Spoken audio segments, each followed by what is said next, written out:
ပွဲကိုစီစဉ်ရတဲ့အကြောင်းမှာစတို့ကဒီလိုလုပ်ရင်ဖြစ်တယ်ဆိုတာကိုလူတိုင်းကိုချပြအထူးအားဖြင့်လူငယ်တွေစုံတည်ထွင်လုပ်နေတဲ့သူတွေဒီကာလမှာခက်ခဲကြက်တဲ့နေကြဆရာကိုချင်းစာလို့ပြောပြအရန်ကိုချင်းစာအရန်ဒုက္ခရောက်တဲ့ကာလမျိုးတွေဆိုလို့ရှိရင်ကိုယ်လိုမဖြစ်ပါစေနဲ့လူတိုင်းကိုဆူတောင်းဘာကြောင့်လဲဆိုအဲ့ခံစားမှုရတော်တော်ခက်ဥမာပတ်စံကာလဥမာဝန်ထမ်းတွေလာစားပေးဖို့မရှိတဲ့ကာလမျိုးတခါတရံကြရင်ဆိုလို့ကျောင်းတွေပိတ်လိုက်ရတဲ့ကာလမျိုးတွေရှိတယ်တခါတရံကြရင်နိုင်ငံရေးတစ်ခုပြောင်းလဲသွားတဲ့ကာလမျိုးမှာတစ်လနှစ်လလောက်က crisis ဘာဆက်လို့မှမသိဘူးအဲ့လိုကာလမျိုးတွေဆိုလို့ချင်းဆရာဆူတောင်းတော့ငါ့လိုဖြစ်မဲ့သူတွေဘယ်နှယောက်ရှိနေမလဲဒီလိုငါ့လိုဒုက္ခရောက်နေတဲ့သူတွေဒီလောကကြီးမှာဘယ်နှယောက်ရှိမလဲအဲ့ဒါကိုဆရာကမဖြစ်စေချင်တာအဲ့လိုဖြစ်လာတဲ့ဆိုရင်ဆရာဘယ်လိုမျိုးစူးစမ်းခဲ့တယ်လဲအကုန်လုံးကဆရာလမ်းစဉ်ချပေးခဲ့ဆရာတို့ခေါင်းဆောင်တယောက်ဖြစ်လာပြီဆိုရင် तू ကသူ့အတွက်စူးစမ်းတာမှန်တယ် leader နောက်တစ်ခုက leverage တဲ့သူ့ကိုမှီနေတဲ့သူတွေအားလုံးကမြင်မာဒါသူ့ရဲ့ L3M ပေါ့နော်ဒါ message နဲ့ခေါင်းဆောင်တယောက်ကိုလုပ်မယ်ဆိုရင်ကို့မှာ M ဘယ်နှလုံးရှိရမလဲ3လုံးရှိရတစ်က okay ခေါင်းဆောင်တယောက်နဲ့ခေါင်းဆောင်ရဲ့စွမ်းအားမှန်တယ်များအကုန်ထုတ်ရ leader ပိတာနှစ်က leverage အဲ့ leader ကိုမှီနေတဲ့သူတွေအားလုံးကချိန်ဝင်ပမာမိသားစုမိတ်ဆွေတငယ်ချင်းအပေါင်းအကုန်လုံးတွေမြင့်တက်နေရ leverage ဖြစ်ရနောက်ဆုံးမှာ तू ကဘာလဲဆိုရင်စတို့က legacy ပေါ့ law လို့ခေါ်တဲ့လမ်းစဉ်ရေးခဲ့ရဥမာလီဘာဘာ तू ရှိသည်ဖြစ်စေမရှိသည်ဖြစ်စေကျမ်းမာကြီး तू ထူထောင်ခဲ့တယ်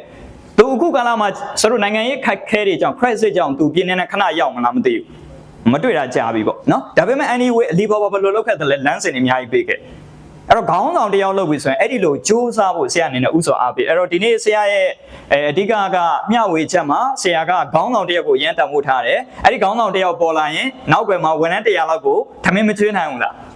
ဘလောက်ပီတိဖြစ်ဖို့ကောင်းတယ်လေဒီနိုင်ငံမှာနော်တရားအလုပ်လုပ်ရင်ဥပမာဆိုတော့နိုင်ငံမှာရှိတဲ့ခေါင်းဆောင်ကြီးတွေဆိုလို့ရှိရင်ဝန်ထမ်းပေါင်း1000နဲ့ရှိတယ်တချို့ဆရာကုမ္ပဏီကြီးတွေတင်နန်းပေးရတော့ဆရာမေးကြည့်တယ်စိတ်ဝင်စားတော့ကုမ္ပဏီကြီးတွေဝန်ထမ်းတချို့6000ရှိတယ်တချို့8000ရှိတယ်ဆရာကုမ္ပဏီတွေမှာအကြံပေးရင်တင်နန်းပေးရရင်ပေါ့နော်တချို့ကုမ္ပဏီကြီးတွေဆိုရင်ဝန်ထမ်း900လောက်ပေးရအဲ့ဒါမျိုးတွေဆိုလို့ရှိရင်အရင်အားကြလူတိုင်းကိုဖြစ်စေချင်တာနော်မြန်မာလူမျိုးတွေပဲအလုပ်လုပ်တော့နော်အဲ့တော့ဒါလေးတွေနဲ့ဆရာတို့ကဖြစ်အောင်စူးစမ်းကြဆိုဘလောက်ပီတိဖြစ်ဖို့ကောင်းတယ်လဲဒါနဲ့အားပေးချင်ပါအဲ့တော့ဆရာဘောကအစတော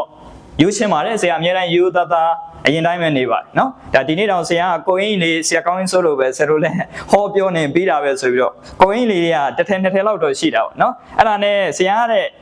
ကြီးရတ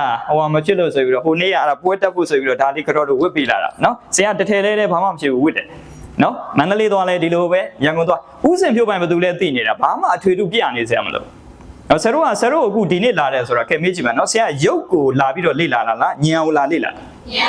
မစိုးတရားတော့ရနေတာပဲရုပ်နဲ့ဉာဏ်တော့ကွဲတဲ့နေနော်ဒါဆိုတော့သောတာပန်နည်းနည်းတော့စိုက်လောက်ပြီးထဲနေနော်အဲ့တော့ရုပ်ဉာဏ်ကိုလာလေ့လာတာဆရာရုပ်ကိုလာကြည့်တာမဟုတ်ဘူးနော်ဥစဉ်ပြောပိုင်းဘာလို့ခင်ဗျရုပ်ကြည့်ရုပ်ကဘီလူဝလိုပဲဟာပဲကျမနဲ့နေလားငါလားတူတယ်မန္တလေးကဆရာတရားကသူကအထက်တွေပါတယ်အကုန်လုံးနဲ့ချိတ်လို့ရသူကဆရာကိုဟောကင်းထုတ်ထားတယ်တော့အထက်ဆိုတာအကုန်လုံးက dimension 4ခုနဲ့သူချိတ်လို့ရဘယ်သူနဲ့သူကြားကျင်တယ်လဲမြင်ကျင်တယ်လဲအကုန်လုံးနဲ့သူမြင်လို့ရအကုန်ချိတ်လို့ရအဲ့ဆရာဆိုဆရာကိုပြောရင်တော့မြန်မာပြည်ရဲ့ကျမ်းမှာ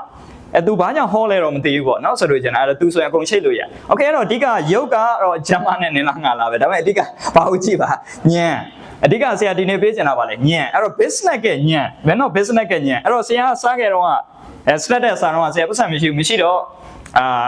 ့ဆရာပေါ့နော်ဆယ်တဲ့နှစ်ကစာသင်ခဲ့တဲ့ဆရာကိုအကူညီသွားတောင်းတာဆရာအကူညီတောင်းတာကိုပထမငါပတ်စံရှင်းရင်ကောင်းလားဒါမှမဟုတ်ကဲမထူးအောင်ငါ share ခေါ်ကြည့်လိုက်မယ်ပေါ့နော်အဲ့ဒါနဲ့ဂတိတွေပေးတာ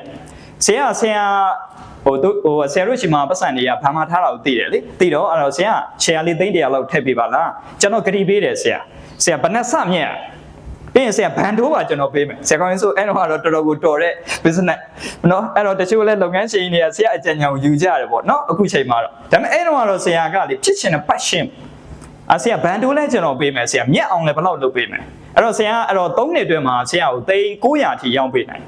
100ထည့်တာဘယ်လောက်ရောင်းပေး900စာတက်အောင်လုပ်ပေးတယ်3 year အတွင်းမှာဆရာလုပ်ပေးခဲ့နော်ဆရာအဲ့တော့တိမ်ဆောက်မယ်ဆိုတော့ဆရာရှယ်ယာတွေပြန်ထုတ်တယ်အဲ့တော့သူအကုန်မယူသား400မင်းယူထားဆရာကို900ပဲပေးဆိုပြီးတော့အဲ့တော့ဆရာကဆရာကိုကျေးဇူးဆက်တော့ပြန်လက်ခုပ်တန်းလေးတီးပြီးတော့ဂုဏ်ပြုပေးပါ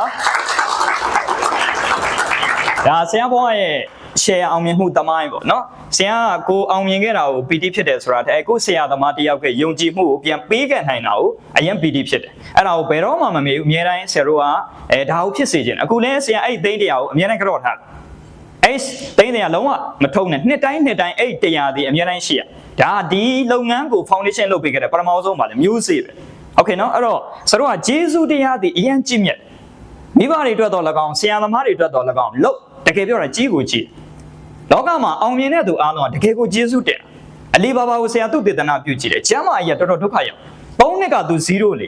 ဘလုံးမတောက်မခံနိုင်တဲ့အထိ0ကမေးကြည့်မယ်လူတယောက်ကစီးပွားရေးခေါင်းဆောင်တယောက်လုပ်တဲ့3နဲ့0ဖြစ်ရင်ဘာဖြစ်မှာတဲ့စိတ်ပြက်လက်ပြက်ဖြစ်ပြီးဖြစ်ဖက်လုပ်မှာဒါပေမဲ့ကျမ်းမာသည် thank you ကြောင့်သူရက်ကြည့်ဒါသူ့ရဲ့ history ကိုပြန်ပြောပြဆရာလည်းတချို့အရာတွေမှာအရန် crisis ဖြစ်တဲ့ကာလတွေရှိတယ်ဒါပေမဲ့အဲ့ဂျေဇုရှိတဲ့သူတွေမျက်နှာကိုကြည့်ပြီးတော့ဘယ်တော့မှခက်ဖက်မလုပ် gratitude ကြောင့်ခက်ဖက်မလုပ်တာအခြေအနေကခက်ဖက်ဖြစ်เสียရကြီးပဲနော်တမိုင်းတွေကနာခဲ့တာတွေအများကြီးပဲဆရာသင်ဘောမှာတမိုင်းနာတော့တော်တော်များတယ်နော်ပြောမယ်ဆိုရင်အားလုံးကနေကြာရင်ရှုံးမဲ့ပြန်သွားမှာဆိုတော့မပြောတော့နော်အဲ့တော့အရေးကြီးတာကကောင်းတဲ့တမိုင်းကိုပဲပြောပါမယ်တရားကနေဆရာနော်ကိုးစားဆဲစားတိဆရာတက်အောင်လုပ်ပေးခဲ့တာနော်အဲ့တော့အဲ့ဒီတမိုင်းကြောင်းလေးကိုဆရာဒီနေ့ပြောချင်တာပါဆရာတရားကနေစတယ်အခုချိန်မှာတော့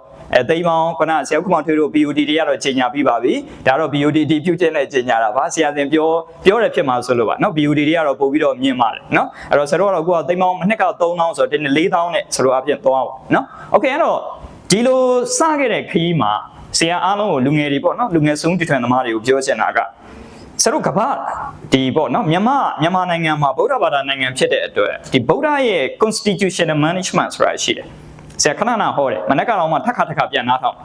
ဗုဒ္ဓအခုဗုဒ္ဓသာသနာကိုထိန်းခဲ့တယ်ပေါ့နော်ဗုဒ္ဓသာသနာကိုနှစ်ပေါင်းဘယ်လောက်ရှိပြီလဲဟုတ်ပြီသူတို့နော်သောတာပန်နေတည်အောင်မယ်နော်ဘယ်လောက်ရှိပြီ2000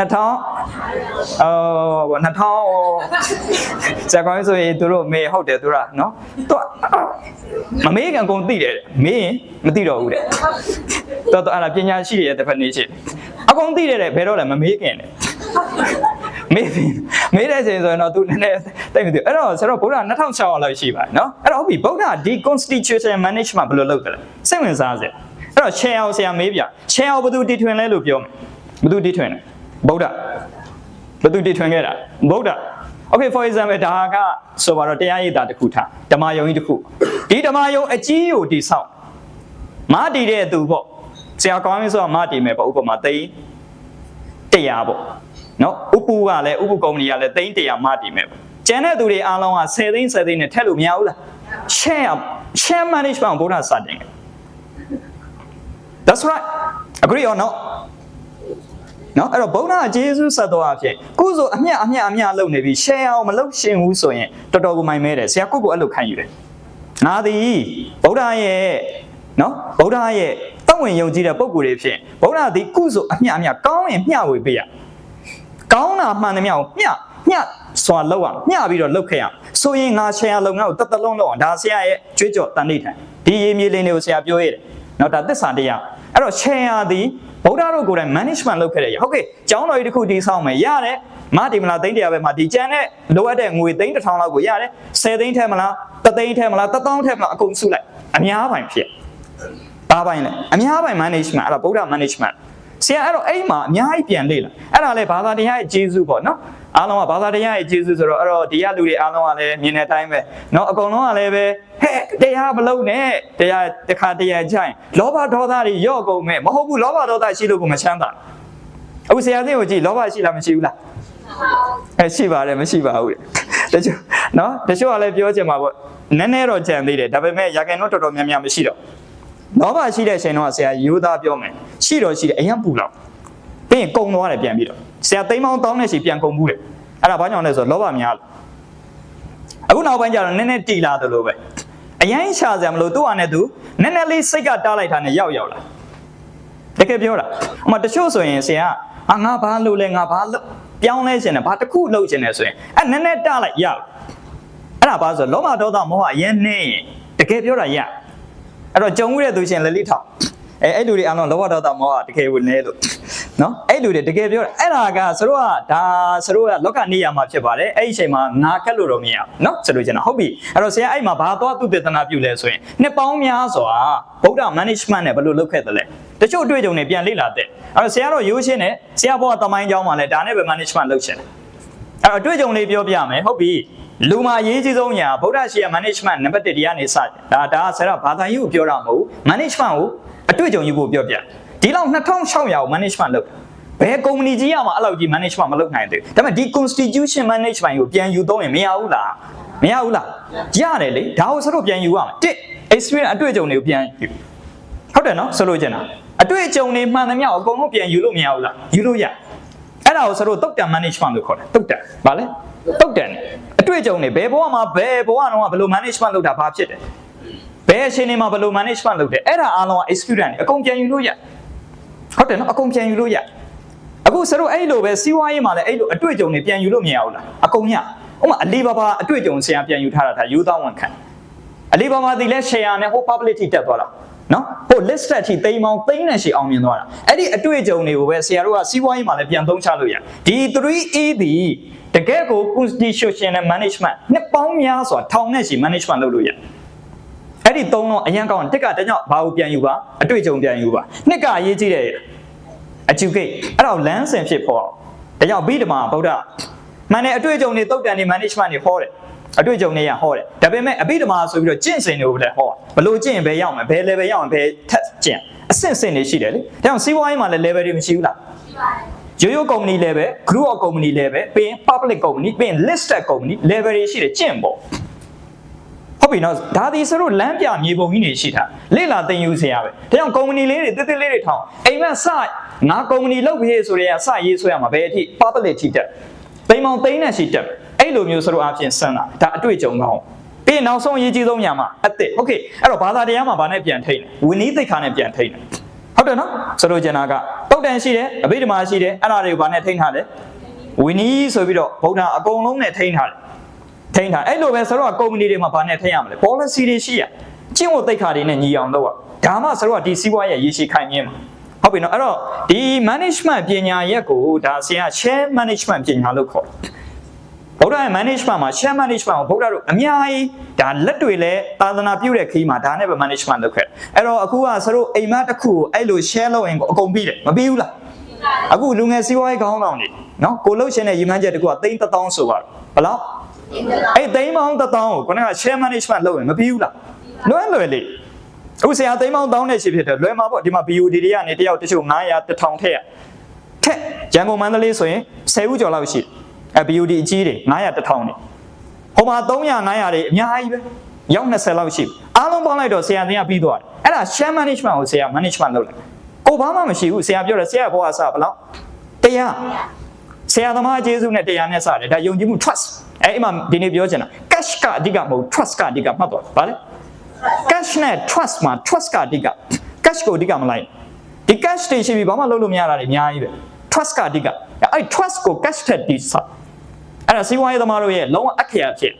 ်ဂျမ်မာဒီ trust ကြောင့်သူ့ရဲ့တကဘာလုံးရရှိတဲ့ဘီလီယံနဲ့ရှိတဲ့ money ကိုရဂျမ်မာကို trust ဖြစ်အလီဘာကို trust ဖြစ်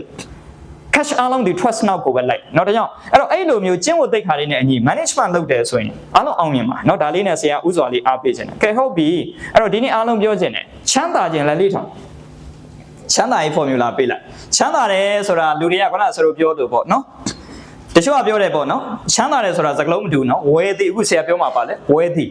ကျောင်းချမ်းသာခြင်းကိုပြောမှာ rich ကိုမပြောဘူးဆရာ rich ဆိုတာ money เนาะ money is တချို့က money သည် not wealthy ပတ်စံဒီချမ်းသာခြင်းမဟုတ်နော်ပတ်စံရှိပြီးတော့မချမ်းသာတဲ့သူတွေအများကြီးပဲဆရာ1 to 10နေနဲ့တွေ့ဘူးတယ်ဒီကနေ့ပူတောင်းတောင်ဝေကရောက်ဖို့ကောင်းသေးတယ်တထေးကြီးတွေနေချင်းညာချင်းဘဝကြီးတွေပြောင်းလဲသွားနိုင်အဲ့တော့ဟုတ်ပြီဆရာပြောချင်တာသင်ခန်းစာယူကြဖို့တချို့ကိစ္စတွေမှာရှိတယ်အဲ့တော့ risk ကိုအရင်တိဆောက်ဖို့မလိုဘူး wealthy ကိုတိဆောက်well fit တာနဲ့ rich fit တာနဲ့လုံးဝမတူဘူး။ပတ်စံအရန်ရှမ်းတာပတ်စံနေအရန်ရှိတယ်ပေါ့။ဒါပေမဲ့ wealthy မဖြစ်တဲ့ဟာလူတွေတော်တော်များများမှရှိတယ်။တချို့ wealthy ဖြစ်တယ် rich မဖြစ်ဘူးနော်။ Okay ဘာကွာလဲဆရာ။နောက်ဆရာဥပမာလေးထောက်ပြ။ဟုတ်ပြီ။အရန်ရှမ်းတာတဲ့သူတယောက်ကိစ္စဝိစ္စတစ်ခုခုဖြစ်တယ်။ဆိုတော့ဘာသာရေးကိစ္စတစ်ခုဖြစ်တယ် ဘာသာရေးမဖြစ်နိုင်ဘူးလားဖြစ်နိုင်တယ်ဘာသာရေးကိစ္စတစ်ခုခုဖြစ်တဲ့တရားမရဆင်းရဲနေတဲ့စိတ်ကြီးရပတ်ဆိုင်ရရှိတယ်နော်အဲ့တော့စိတ်ကဘာကြီးဖြစ်နေတယ်ဆင်းရဲနေတယ်သူ့ဟောပေးမဲ့တေးဆရာတော်မရှိဘူးသူနားမှာဟောပေးမဲ့ဆရာလေးမရှိဘူးဟောပေးမဲ့ဆရာတော်ကြီးမရှိဘူးအဲ့ဒါကိုချမ်းသာတယ်လို့သုံးတာ no this is called the rich not wealthy ဆရာတိဆောက်တဲ့ wealthy ဆိုတော့အဲ့လိုမဟုတ်okay ဆရာဂရုကလူတွေချမ်းသာခြင်းအစစ်ကိုရစေချင်တယ်အမေဆိုင်ဂရုကလူတွေရောအားလုံးပေါ့မြန်မာနိုင်ငံမှာရှိတဲ့စီးပွားရေးသမားတွေရောဂရုလုပ်ငန်းစုတစ်ခုတည်းအဲ့လိုတိဆောက်နေရ okay အဲ့ဒီလုပ်ငန်းစုတစ်စုတည်း religion နဲ့ network ရှိရအဲ့ဒီဂရုတည်းဘာသာရေးတိဆောက်ဆရာတစ်ခုခုဖြစ်ပြီးဆိုတာနဲ့လာဟောမဲ့ဆရာတော်တစ်ပါးရှိနေရခြောက်ထားလို့ရတဲ့ဆရာတော်တစ်ပါးရှိနေမှာဆုံးမလို့ရတဲ့ဆရာတော်တစ်ပါးရှိမှာအဲ့ဒါဆိုအဲ့ business နဲ့တကယ်ချမ်းသာလေဟုတ်တယ်နော်အဲ့တချို့ကပတ်စံရှိတယ်မချမ်းသာဘူးဆိုတော့အဲ့ပြဿနာ okay နောက်တစ်ခုကရှိတယ်ဆိုပါတော့ for example နိုင်ငံရေး case တစ်ခုဖြစ်မယ်စီးပွားရေးလုပ်တယ်ဆိုရင်ဒါတွေကကင်းတာမဟုတ်လေတခါတရံကြတော့အမှားယွင်းကလူတိုင်းကကြုံတတ်တယ်ဟုတ်ပြီနိုင်ငံရေးနဲ့ပတ်သက်ပြီးတော့ဖြစ်မှာ political network ရှိမယ်တူလားဒူနိုင်ငံရေး network တစ်ခုရှိမယ်ချမ်းသာတဲ့သူတယောက်နိုင်ငံရေး background network မရှိဘူးတိတဲ့သူနဲ့မသိရင်အဲ့ဒါတကယ်ချမ်းသာမှုမှာအန္တရာယ်ဖြစ်လာရင်တော့ပြီ0ဖြစ်သွားနိုင်တယ်မနှက်ဖက်အဲ့တော့ဆရာတို့ကဘာလုပ်ရလဲဆိုရင် political network တိဆောက် okay ဆိုလို့ချင်တာဟုတ်လားဆိုလို့ချင်တာတရားအမေဆိုင် group မှာဆရာအကုန်ထည့်ဘာသာရေးနဲ့ပတ်သက်ပြီးတော့တကယ်ကိုဘာသာတရားကိုင်းဆိုင်တဲ့ပုံကိုယ်တွေမှန်ရွေးချယ်ထည့်တယ်ဘာသာရေးကိုရဲ့နော်ဆရာတော်တွေရောတကယ်ကိုဆရာကိုးကွယ်တယ်စိတ်ထဲကကိုးကွယ်တာငါကအမြဲတမ်းမချမ်းသာနိုင်ဘူးအဲ့တော့ငါဒုက္ခရောက်တဲ့အချိန်မှာငါ့ကိုဆုံးမမဲ့ဆရာတော်ရှိကိုရှိအောင်နော်ဆရာတစ်ခုခုကျင်တဲ့ကြတဲ့ရောက်ရင်ဆရာကိုစောင့်ရှောက်မဲ့နိုင်ငံရေးနဲ့ပတ်သက်ပြီးတော့၎င်းဒီဥပဒေကျွမ်းကျင်တဲ့ဆရာတွေရှိကိုရှိအောင်ဆရာအရင်တော့ဒီဆိုတော့တိုင်းတရားသူကြီးပေါ့နော်ဆရာဦးအောင်နိုင်နဲ့ရင်းနေတယ်အဲ့တော့ဆရာဆိုရင်ဆရာတစ်ခုခုလိုအပ်ပြီဆိုရင်ဆရာလာကိုယ်တိုင်သူကိုယ်တိုင်လာအကြံပေးတာဒါအဲ့လိုမျိုးပေါ့ဒီ group တစ်ခုဖြစ်ရင် तू စောင့်ရှောက်ပေးလိုက်အဲ့ဒါအားလုံးကဘာလုပ်ထားလဲဝဲသီးကိုတိဆောက်တယ်လို့ခေါ်တယ်။ Okay နောက်ဆုံးတစ်ခုပြောမယ် social network အရင်မကြည့်ဘူးလားအခု public တက်မယ်တဲ့ public ကို share ကဘာလို့ထည့်မှာ social ထည့်မှာ social ယုံမရဒီပတ်စံတွေကပတ်စံတိုးလာမှာမဟုတ်နော်ဆရာကသိန်းပေါင်းဘယ်နှတောင်း3000ပေါ့3000ကထပ်တိုးလာဖို့ရှိလားမရှိဘူးအဲ့တိုးလာဖို့ဆိုရင် social network social ကယုံနေမှရဒါကြောင့်လူတွေကိုပါတိဆောက်ရမယ်လူတွေရဲ့ယုံကြည်မှုကိုပါတိဆောက်ထားဖို့လို့အဲ့ဒါက investment အဲ့ဒါတကယ် worthy ပဲနောက် business network ကတော့ပြောနေစရာမလိုဘူးเนาะအဲ့တော့ဟုတ်ပြီအဲ့တော့ဆရာကဒါဆရာရဲ့ကြုံအချမ်းသာရေး formula အားလုံးသုံးမယ်ဆိုတဲ့သူဘယ်နှယောက်ရှိတယ်လက်လေးထောင် say yes ငါသုံးမယ် yes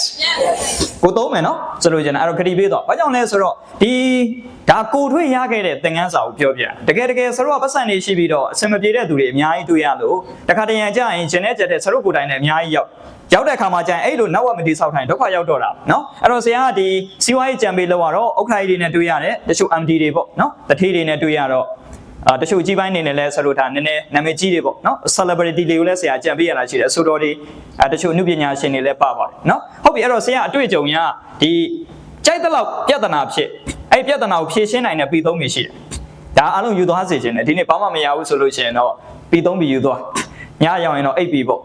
ဟုတ်ပြီနော်ဆိုလို့ကျန်တာအခုကတော့ P3P 3P ပေါ့ညကြရင်တော့ 8P ပေါ့နော်ဆိုလို့ကျန်တာညကြတော့တိုးသွားတာသူကတနေ့ချင်းမှာဆရာကောင်းကြီးဆိုပြောသလိုတခါတည်း3စာတိုးပြီးတော့ 9P မဟုတ် 8P ဖြစ်သွားနော်ညကြတော့ 8P ကဲ 3P problem ကြိုက်တဲ့လောက်ပြဿနာဖြစ်ပါ3လုံး P3 လုံးနဲ့ရှင်းနံပါတ်1 power solution power အာဏာနဲ့ရှင်းလို့ရလက်ခံလား power အာဏာရှိတဲ့သူနဲ့ပေါင်းရှင်း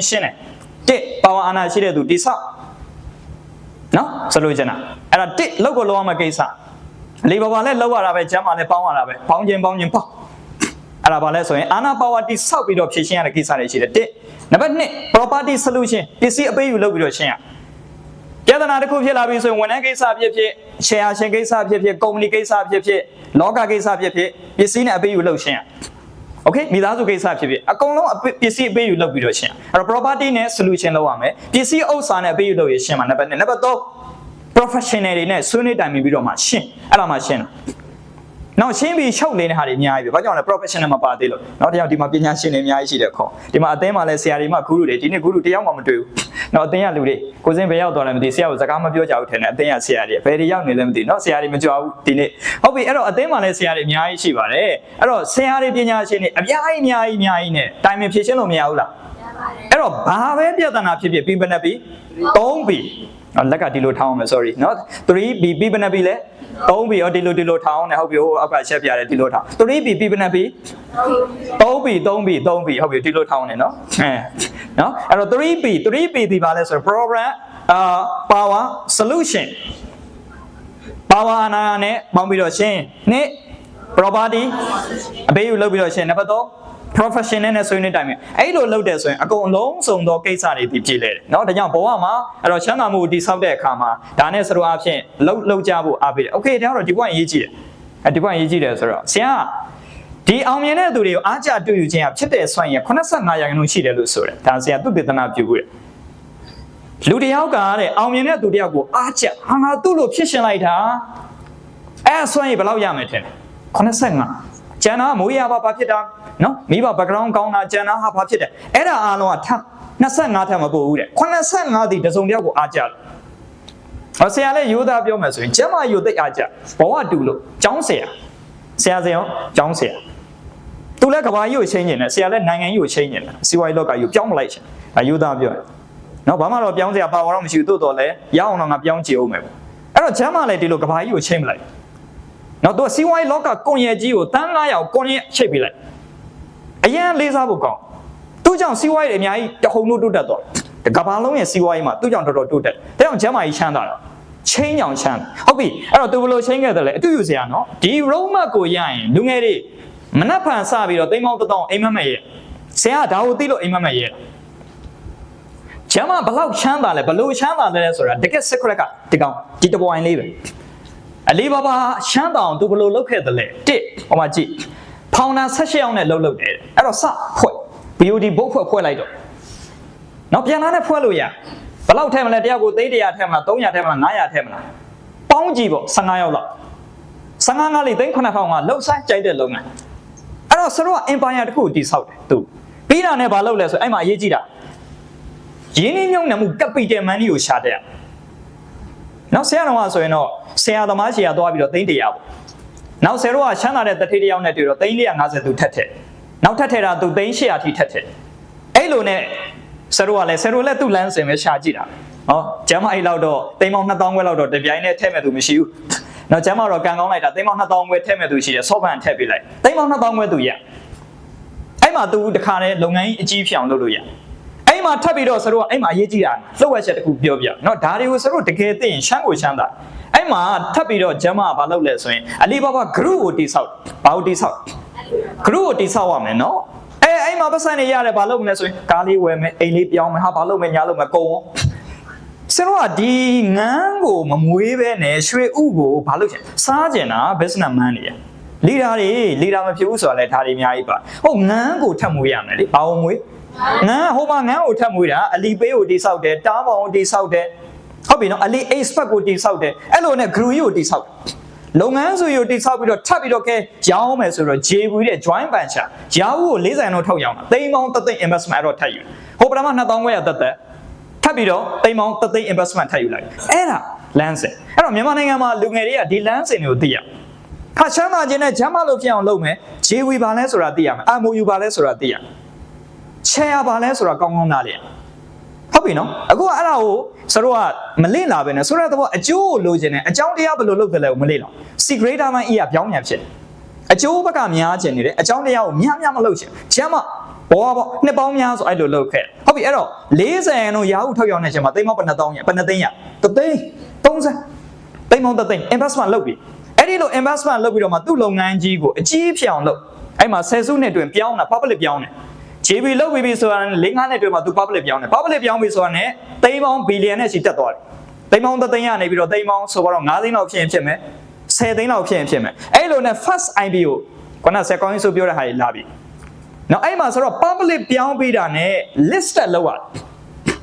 listed အခု FMI listed လောက်တယ်ဒါဒီစင်ဟိုနောက်ဆုံးစင်ရောက်သွားဒီလိုဟာ listed လောက်တယ်ဆိုတာဟို IPO public listed လောက်ဒါကြောင့်ရှမ်းသာတာတထေးကြီးတွေမြန်မာနိုင်ငံမှာဘယ်ထိပြောင်းတာpublic list အထိပြောင်းနိုင်မှာချမ်းသာဘယ်ချမ်းသာခြင်းနဲ့ပြောပြီးတော့ဒီလမ်းစဉ်တွေတော့မချောက်လို့မရနော်တောတာမှန်ဖြစ်ရှင်နဲ့နိဗ္ဗာန်မဖို့ရက်တူတူရပါလို့ဆူတောင်းလိုက်တနေ့လာတဲ့ဒီဟာပဲပြီးရင်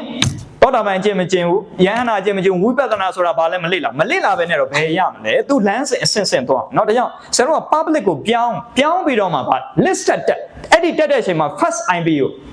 ဟောင်ကောင်မှာစတင်တယ်200 billion ခုနသိန်းပေါင်း3သိန်းရဲ့အစပနေရ200သိန်းပေါင်း200ရသိန်းပေါင်း3သိန်းရဲ့အစ200ရအဲ့လိုနဲ့လုပ်ငန်းစုယူအကြီးလုပ်လိုက်တဲ့ဝန်ထမ်းပေါင်းသိန်းနဲ့ရှိဖြစ်အောင်လုပ်ထားတယ်အဲ့ဒီအချိန်မှာ New York Stock Exchange ကိုဆက်တင်လိုက်တယ်300 billion ထက်ရအဲ့ဒါချမ်းသာသွားဘာတွေလုပ်တတ်လို့လဲလှုပ်ဝက်ချက်5ချက်ပြောโอเคအဲ့တော့ခုနကပြောတဲ့တုတ်တန်ဒီမှာဝင်းနီတရားတွေတော့ရကုန်တော့မှာပဲအဲ့ပြန်ပြောမယ်အဲ့ဒီရနေပြီးတော့ကဲအတွေ့အကြုံရပြီဆိုကိုယ့်တက်ဘာလုပ်ရမလဲပညာဖော်ထုတ်နိုင်ရโอเคအတွေ့အကြုံတလုံးရပြီဆိုတာနဲ့ကိုယ့်တက်ဘာပြန်ထုတ် experience နဲ့ education ပြန်ထုတ် okay ငါကုမ္ပဏီကို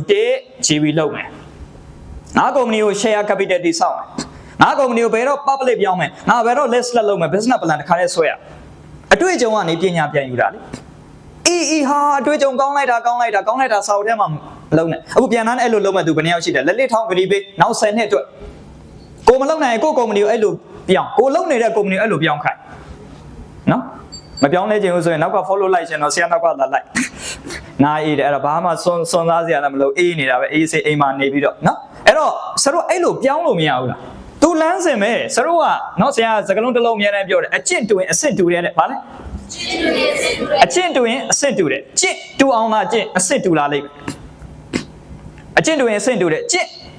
group company ပြောင်းဒီလိုအကျင့်တူရင် group of company တွေဖြစ်လာမယ်ပြောင်း public company သူ့အကျင့်သူ့လိုကျင့်နိုင်ရင်သူ့လိုအဆင့်တူလားလေ okay အဲ့တော့ဟုတ်ပြီအဲ့တော့ public ဆိုတာကိုသိရမယ်ဘာကိုသိရမလဲ okay ဆရာဒီမှာအဖြေလေးပညာလေးဘယ်နှခုထုတ်ပေးမလဲ5ချက်ထုတ်ပေးလိုက်မယ်နံပါတ်1 share ခေါ်တတ်ရမယ်ဘာခေါ်တတ်ရမလဲ share ခေါ်တတ်ရမယ်နံပါတ်2 group of company ထူထောင်တတ်ရမယ်နံပါတ်3 public company ပြောင်းနိုင်ရမယ်နံပါတ်4ဘာလုပ်တတ် IPO listed တင်တတ်မယ်သတင်းကောင်းတစ်ခုပေးမယ်အခု listed ကအရန်မြင့်တယ် criteria 18ချက်ရှိတယ်အခုအဲ့ listed ကိုတင်ဖို့အတွက် second tier ဆိုတာဖွင့်ပေးလိုက်ပြီကျန်ခဲ့တဲ့လ2လ3လတော့မှဖွင့်ပေးလိုက်တာเนาะအဲ့ဖွင့်ပေးမဲ့အထဲမှာဆရာမိတ်ဆွေ3ယောက်လုံးမှာတကယ်အကြံပေးမဲ့ဘုတ်3ဘွဲ့ပဲရွေးချယ်ရတယ်အဲ့2ဘွဲ့ကဆရာနဲ့သိရင်းနေတယ်เนาะဆရာလည်းအဲ့ဒါသူတို့ကြုတ်ကတ်သွားဖြစ် share တွေကြော့ထားတယ်အဲ့ဒီဘုတ်ဘွဲ့ထဲကမိတ်ဆွေတွေเนาะအဲ့တော့ second tier လို့ခေါ်တယ် pre-listing book လို့ခေါ်တယ်ဗါလဲ PLB လို့ခေါ်တယ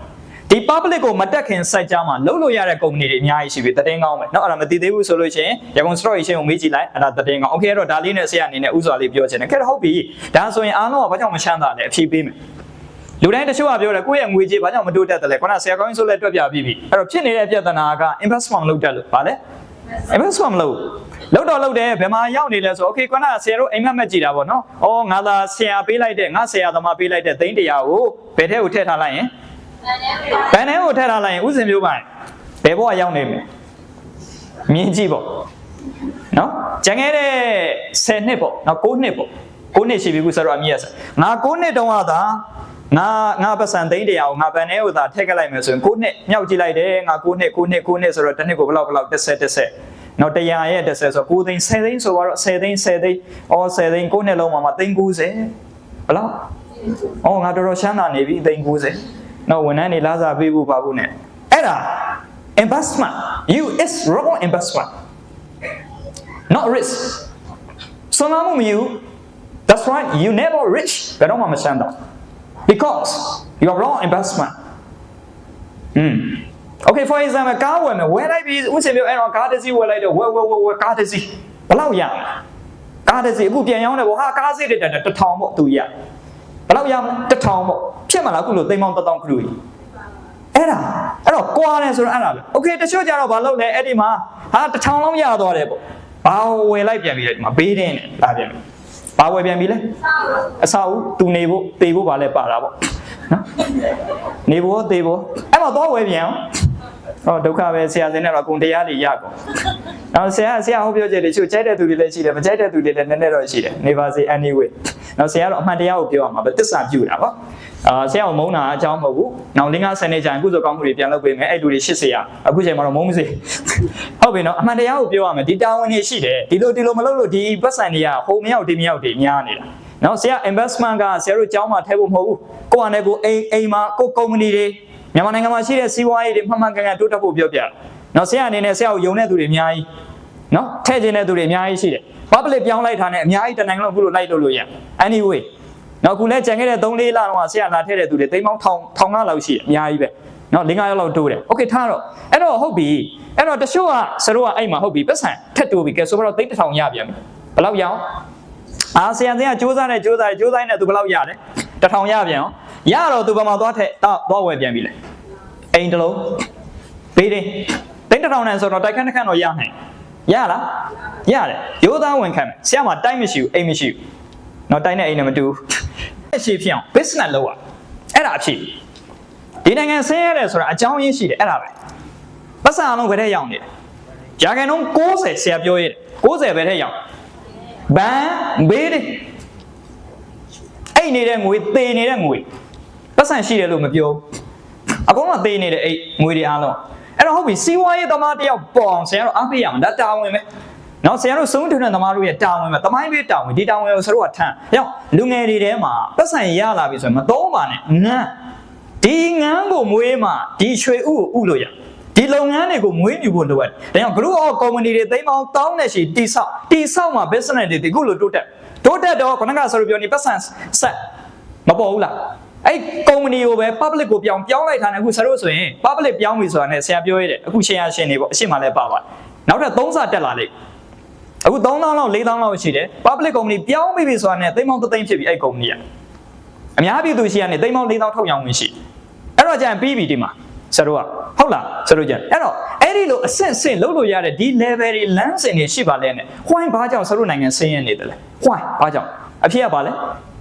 ဲဒါပဲ risk ပဲဒီ risk ကိုမယူရဲကြအဲ့တော့ဒီနေ့အားလုံးကို risk ယူမဲ့သူအားလုံးပေါ့နော်အပြိုကြီးတွေလူပြိုကြီးတွေမိန်းမယောက်ျားမယူရင်နေဘာတော့ယူ risk တော့ယူ risk ယူမဲ့သူဘယ်နှယောက်ရှိလဲလက်လေးထောက် risk ယူပြီးတော့အိမ်ပြန်ရောက်ပြီဆိုရဲရင် investment လုပ်ပါပေါင်းကြစမ်းပါနော်ဗုဒ္ဓရဲ့လမ်းစဉ်ကိုယုံသောအဖြစ် share လုပ်ကြကုစုအမျှလုပ်ပေးကြပါဒါမှဆရာတို့တကယ့်ကိုဆရာတို့ကဒီနိုင်ငံကိုရှေ့ရကြမယ်တော်နေမှာမဟုတ်ရင်တော့ဟိုမေတ္တာနဲ့သစ္စာမညီဘူးအဲ့ဒါလည်းပြောချင်သေးတယ်နော်မေတ္တာသစ္စာမညီဘူးမေတ္တာကတော့ပို့လိုက်တာတခါတည်းရွတ်လိုက်တဲ့မေတ္တာဒါပေမဲ့သစ္စာမပါဘူးမေတ္တာသစ္စာဆိုတာတူလားမေတ္တာဆိုတာဓာတ်သစ္စာဆိုတာကတကယ်ကိုစုပ်ကင်ပြလို့ရတဲ့အရာအမှန်တရားအမေကြီးကျမ်းပါစေဆိုပြီးတော့ဗာပို့လိုက်တာလေစေးတစ်လုံးမှမပါတော့နော်ကြီးရေကျောက်ကွန်လေးကျေးဇူးပဲနော်ဘာမှမတိုးပေးဘူးကျေးဇူးပဲအမြဲတမ်းသူပို့နေဟိုသစ္စာရှိရတခုခုပေးရနော်အားလုံးသိမ်းပေါင်း1000ဖြစ်ချင်လိုက်တော့ငါစာရေးလေးတွေကမပါလာလို့ပေးချင်တာအခုပေးလိုက်လေဒီမှာလေတခါလေးကြုံပေးလိုက်တခါမေတ္တာနဲ့သစ္စာကြီးရဘာနဲ့ကြီးရမေတ္တာသစ္စာမငြင်းအလုံးမဖြစ်ဘူးဟုတ်လားအဲ့တော့ဒီနေ့ကစပြီးချမ်းသာခြင်းနဲ့ဆိုတာမေတ္တာတက်ဟုတ်ပြီအဲ့မေတ္တာတက်ကဲနောက်မှာဘာတက်ပါမလဲသစ္စာတက်ပါလက်တွေ့ဆရာတို့အားဖြင့်အလုပ်လုပ်ပါเนาะဒါလေးနဲ့ဆရာလေးစားရှိခင်ဆိုအားပေးတယ်ကဲဟုတ်ပြီအဲ့တော့ဒီနေ့ဒါ business financing seminar ဆိုတော့ business finance နဲ့ပတ်သက်ပြီးတော့ငွေကိုလုပ်ငန်းတွေမှာပေါ့เนาะငွေတွေပါတွေဒီထက်ပို့ပြီးတော့တိုးတက်ရှင်တဲ့သူရှင်လက်လေးထောင်မြင့်လေး okay say yes ဟုတ်ပြီเนาะဆရာတော့တိုနီရိုဘင်နဲ့လည်းနေလားငါလားတူတော့เนาะသူကတော့ရက်ကအခြေကြီးပဲကမ္ဘာနံပါတ်1တိုနီရိုဘင်ကြီးကိုเนาะအားကြတဲ့သူဘယ်နှယောက်ရှိလဲလက်လေးထောင်သူ့ကျေးဇူးဆက်လိုက်အောင်မရောက်တော့နေเนาะဆရာကတိုနီရိုဘင်နဲ့တူတဲ့2ချက်ရှိတယ်နံပါတ်1အရင်မောင်းတိုနီရိုဘင်ကအရက်ကတော်တော်ရှိတာဆရာဒီလိုမြင်တော့သူ့အရက်ကိုမမှီသေးဘူးတိုနီရိုဘင်ကတော်တော်ရက်ရှိအခြေလူကထော်ကြီးเนาะထော်ကြီးအော်ရင်လည်း say yes ဒီလိုကြီးအော်အဲ့လိုမျိုးအော်ပြီးတော့ပြောတာ12နာရီကိုဟောနိုင်သူ့ပါဝါကြောက်ခမန်းတိစင်ကူမှာတင်တော့တက်ဘူးလေ9နာရီကနေည9နာရီကိုကတော့ဘိုက်တွေစားပြီးတော့2နာရီလောက်ဆိုမခံနိုင်တော့ဘူးထွက်ပြီးဘိုက်စားသူကလုံးဝအေးဆေးပဲဟောနေတော့နော်12နာရီကိုဟောတာအဲ့လိုကိုဟောတာ10နဲ့6လိုက်လုံးဝမတက်ရဟောလိုက်နည်းနည်းညောင်းရင်ထိုင်လိုက်အဲ့လိုကိုတောက်ချောက်ပါဝါနဲ့ဟောတာ12နာရီကြာစင်ကူမှာကြောက်ခမန်းတိဟောတာโอเคအဲ့တော့အဲ့ဒီပုံကိုကြီးတွေပါဝါနဲတာမဟုတ်အဲ့တော့ तू ကကျင့်တာတိုနီရိုဘင်တို့ကကြာတော့โอเคအဲ့တော့တိုနီရိုဘင်နဲ့ဆရာကဒါကဘဝနဲ့ပတ်သက်ပြီးတော့နည်းနည်းတူတဲ့အရာလေးပေါ့နော်ဘာတူလဲဆိုရင်ဆရာခဏနာပြောပါတယ်ဘာတူလဲလက္ခဏာတူတယ်တချို့တည်းလက်ခုပ်လေးတီးအားပေးလိုက်ပါဆရာလက္ခဏာဆိုတော့ဆရာရဲ့ကျွန်တော်လည်းလက္ခဏာရှိတာပဲသူနဲ့တူမှာမတူဘူးဒီမှာလက်ကတစ်ချောင်းပဲရှိတယ်လက္ခဏာဒီတစ်ချောင်းသမားတွေကကြောက်ဖို့ကောင်းတယ်လုံးမဟဲ့ဆိုရင်မဖြစ်မနေလို့တယ်သူကပြက်သားတော့လက္ခဏာဒီပြက်သားတယ်လုံးမဟဲ့ဆိုရင်ပြက်သားတယ်ဒီမှာလက်တိဆုပ်တာတစ်ချောင်းပဲရှိတယ်အဲ့လိုမျိုးပြတ်သားတယ်ဖြစ်အောင်လုပ်မယ်ဆိုရင် mass ပဲဘယ်သူမှတတ်တာလုံးဝမရဘူးဆရာအမေပြောလည်းမရဘူးခေါင်းတော်တော်မာတဲ့ကောင် နှစ်ဖေဖော်ဝါရီ29တော်တော်လေးထူးကြတယ်၄နှစ်မှတစ်ချိန်အမေရတဲ့အဲ့ဒီနေ့မွေးပေးထားတာမသိဘူးနော်အဲ့တော့ဆရာတို့တချို့အရာတွေမှာဆရာပြောချင်တာက role model ဆိုတော့အဲ့လိုရှာ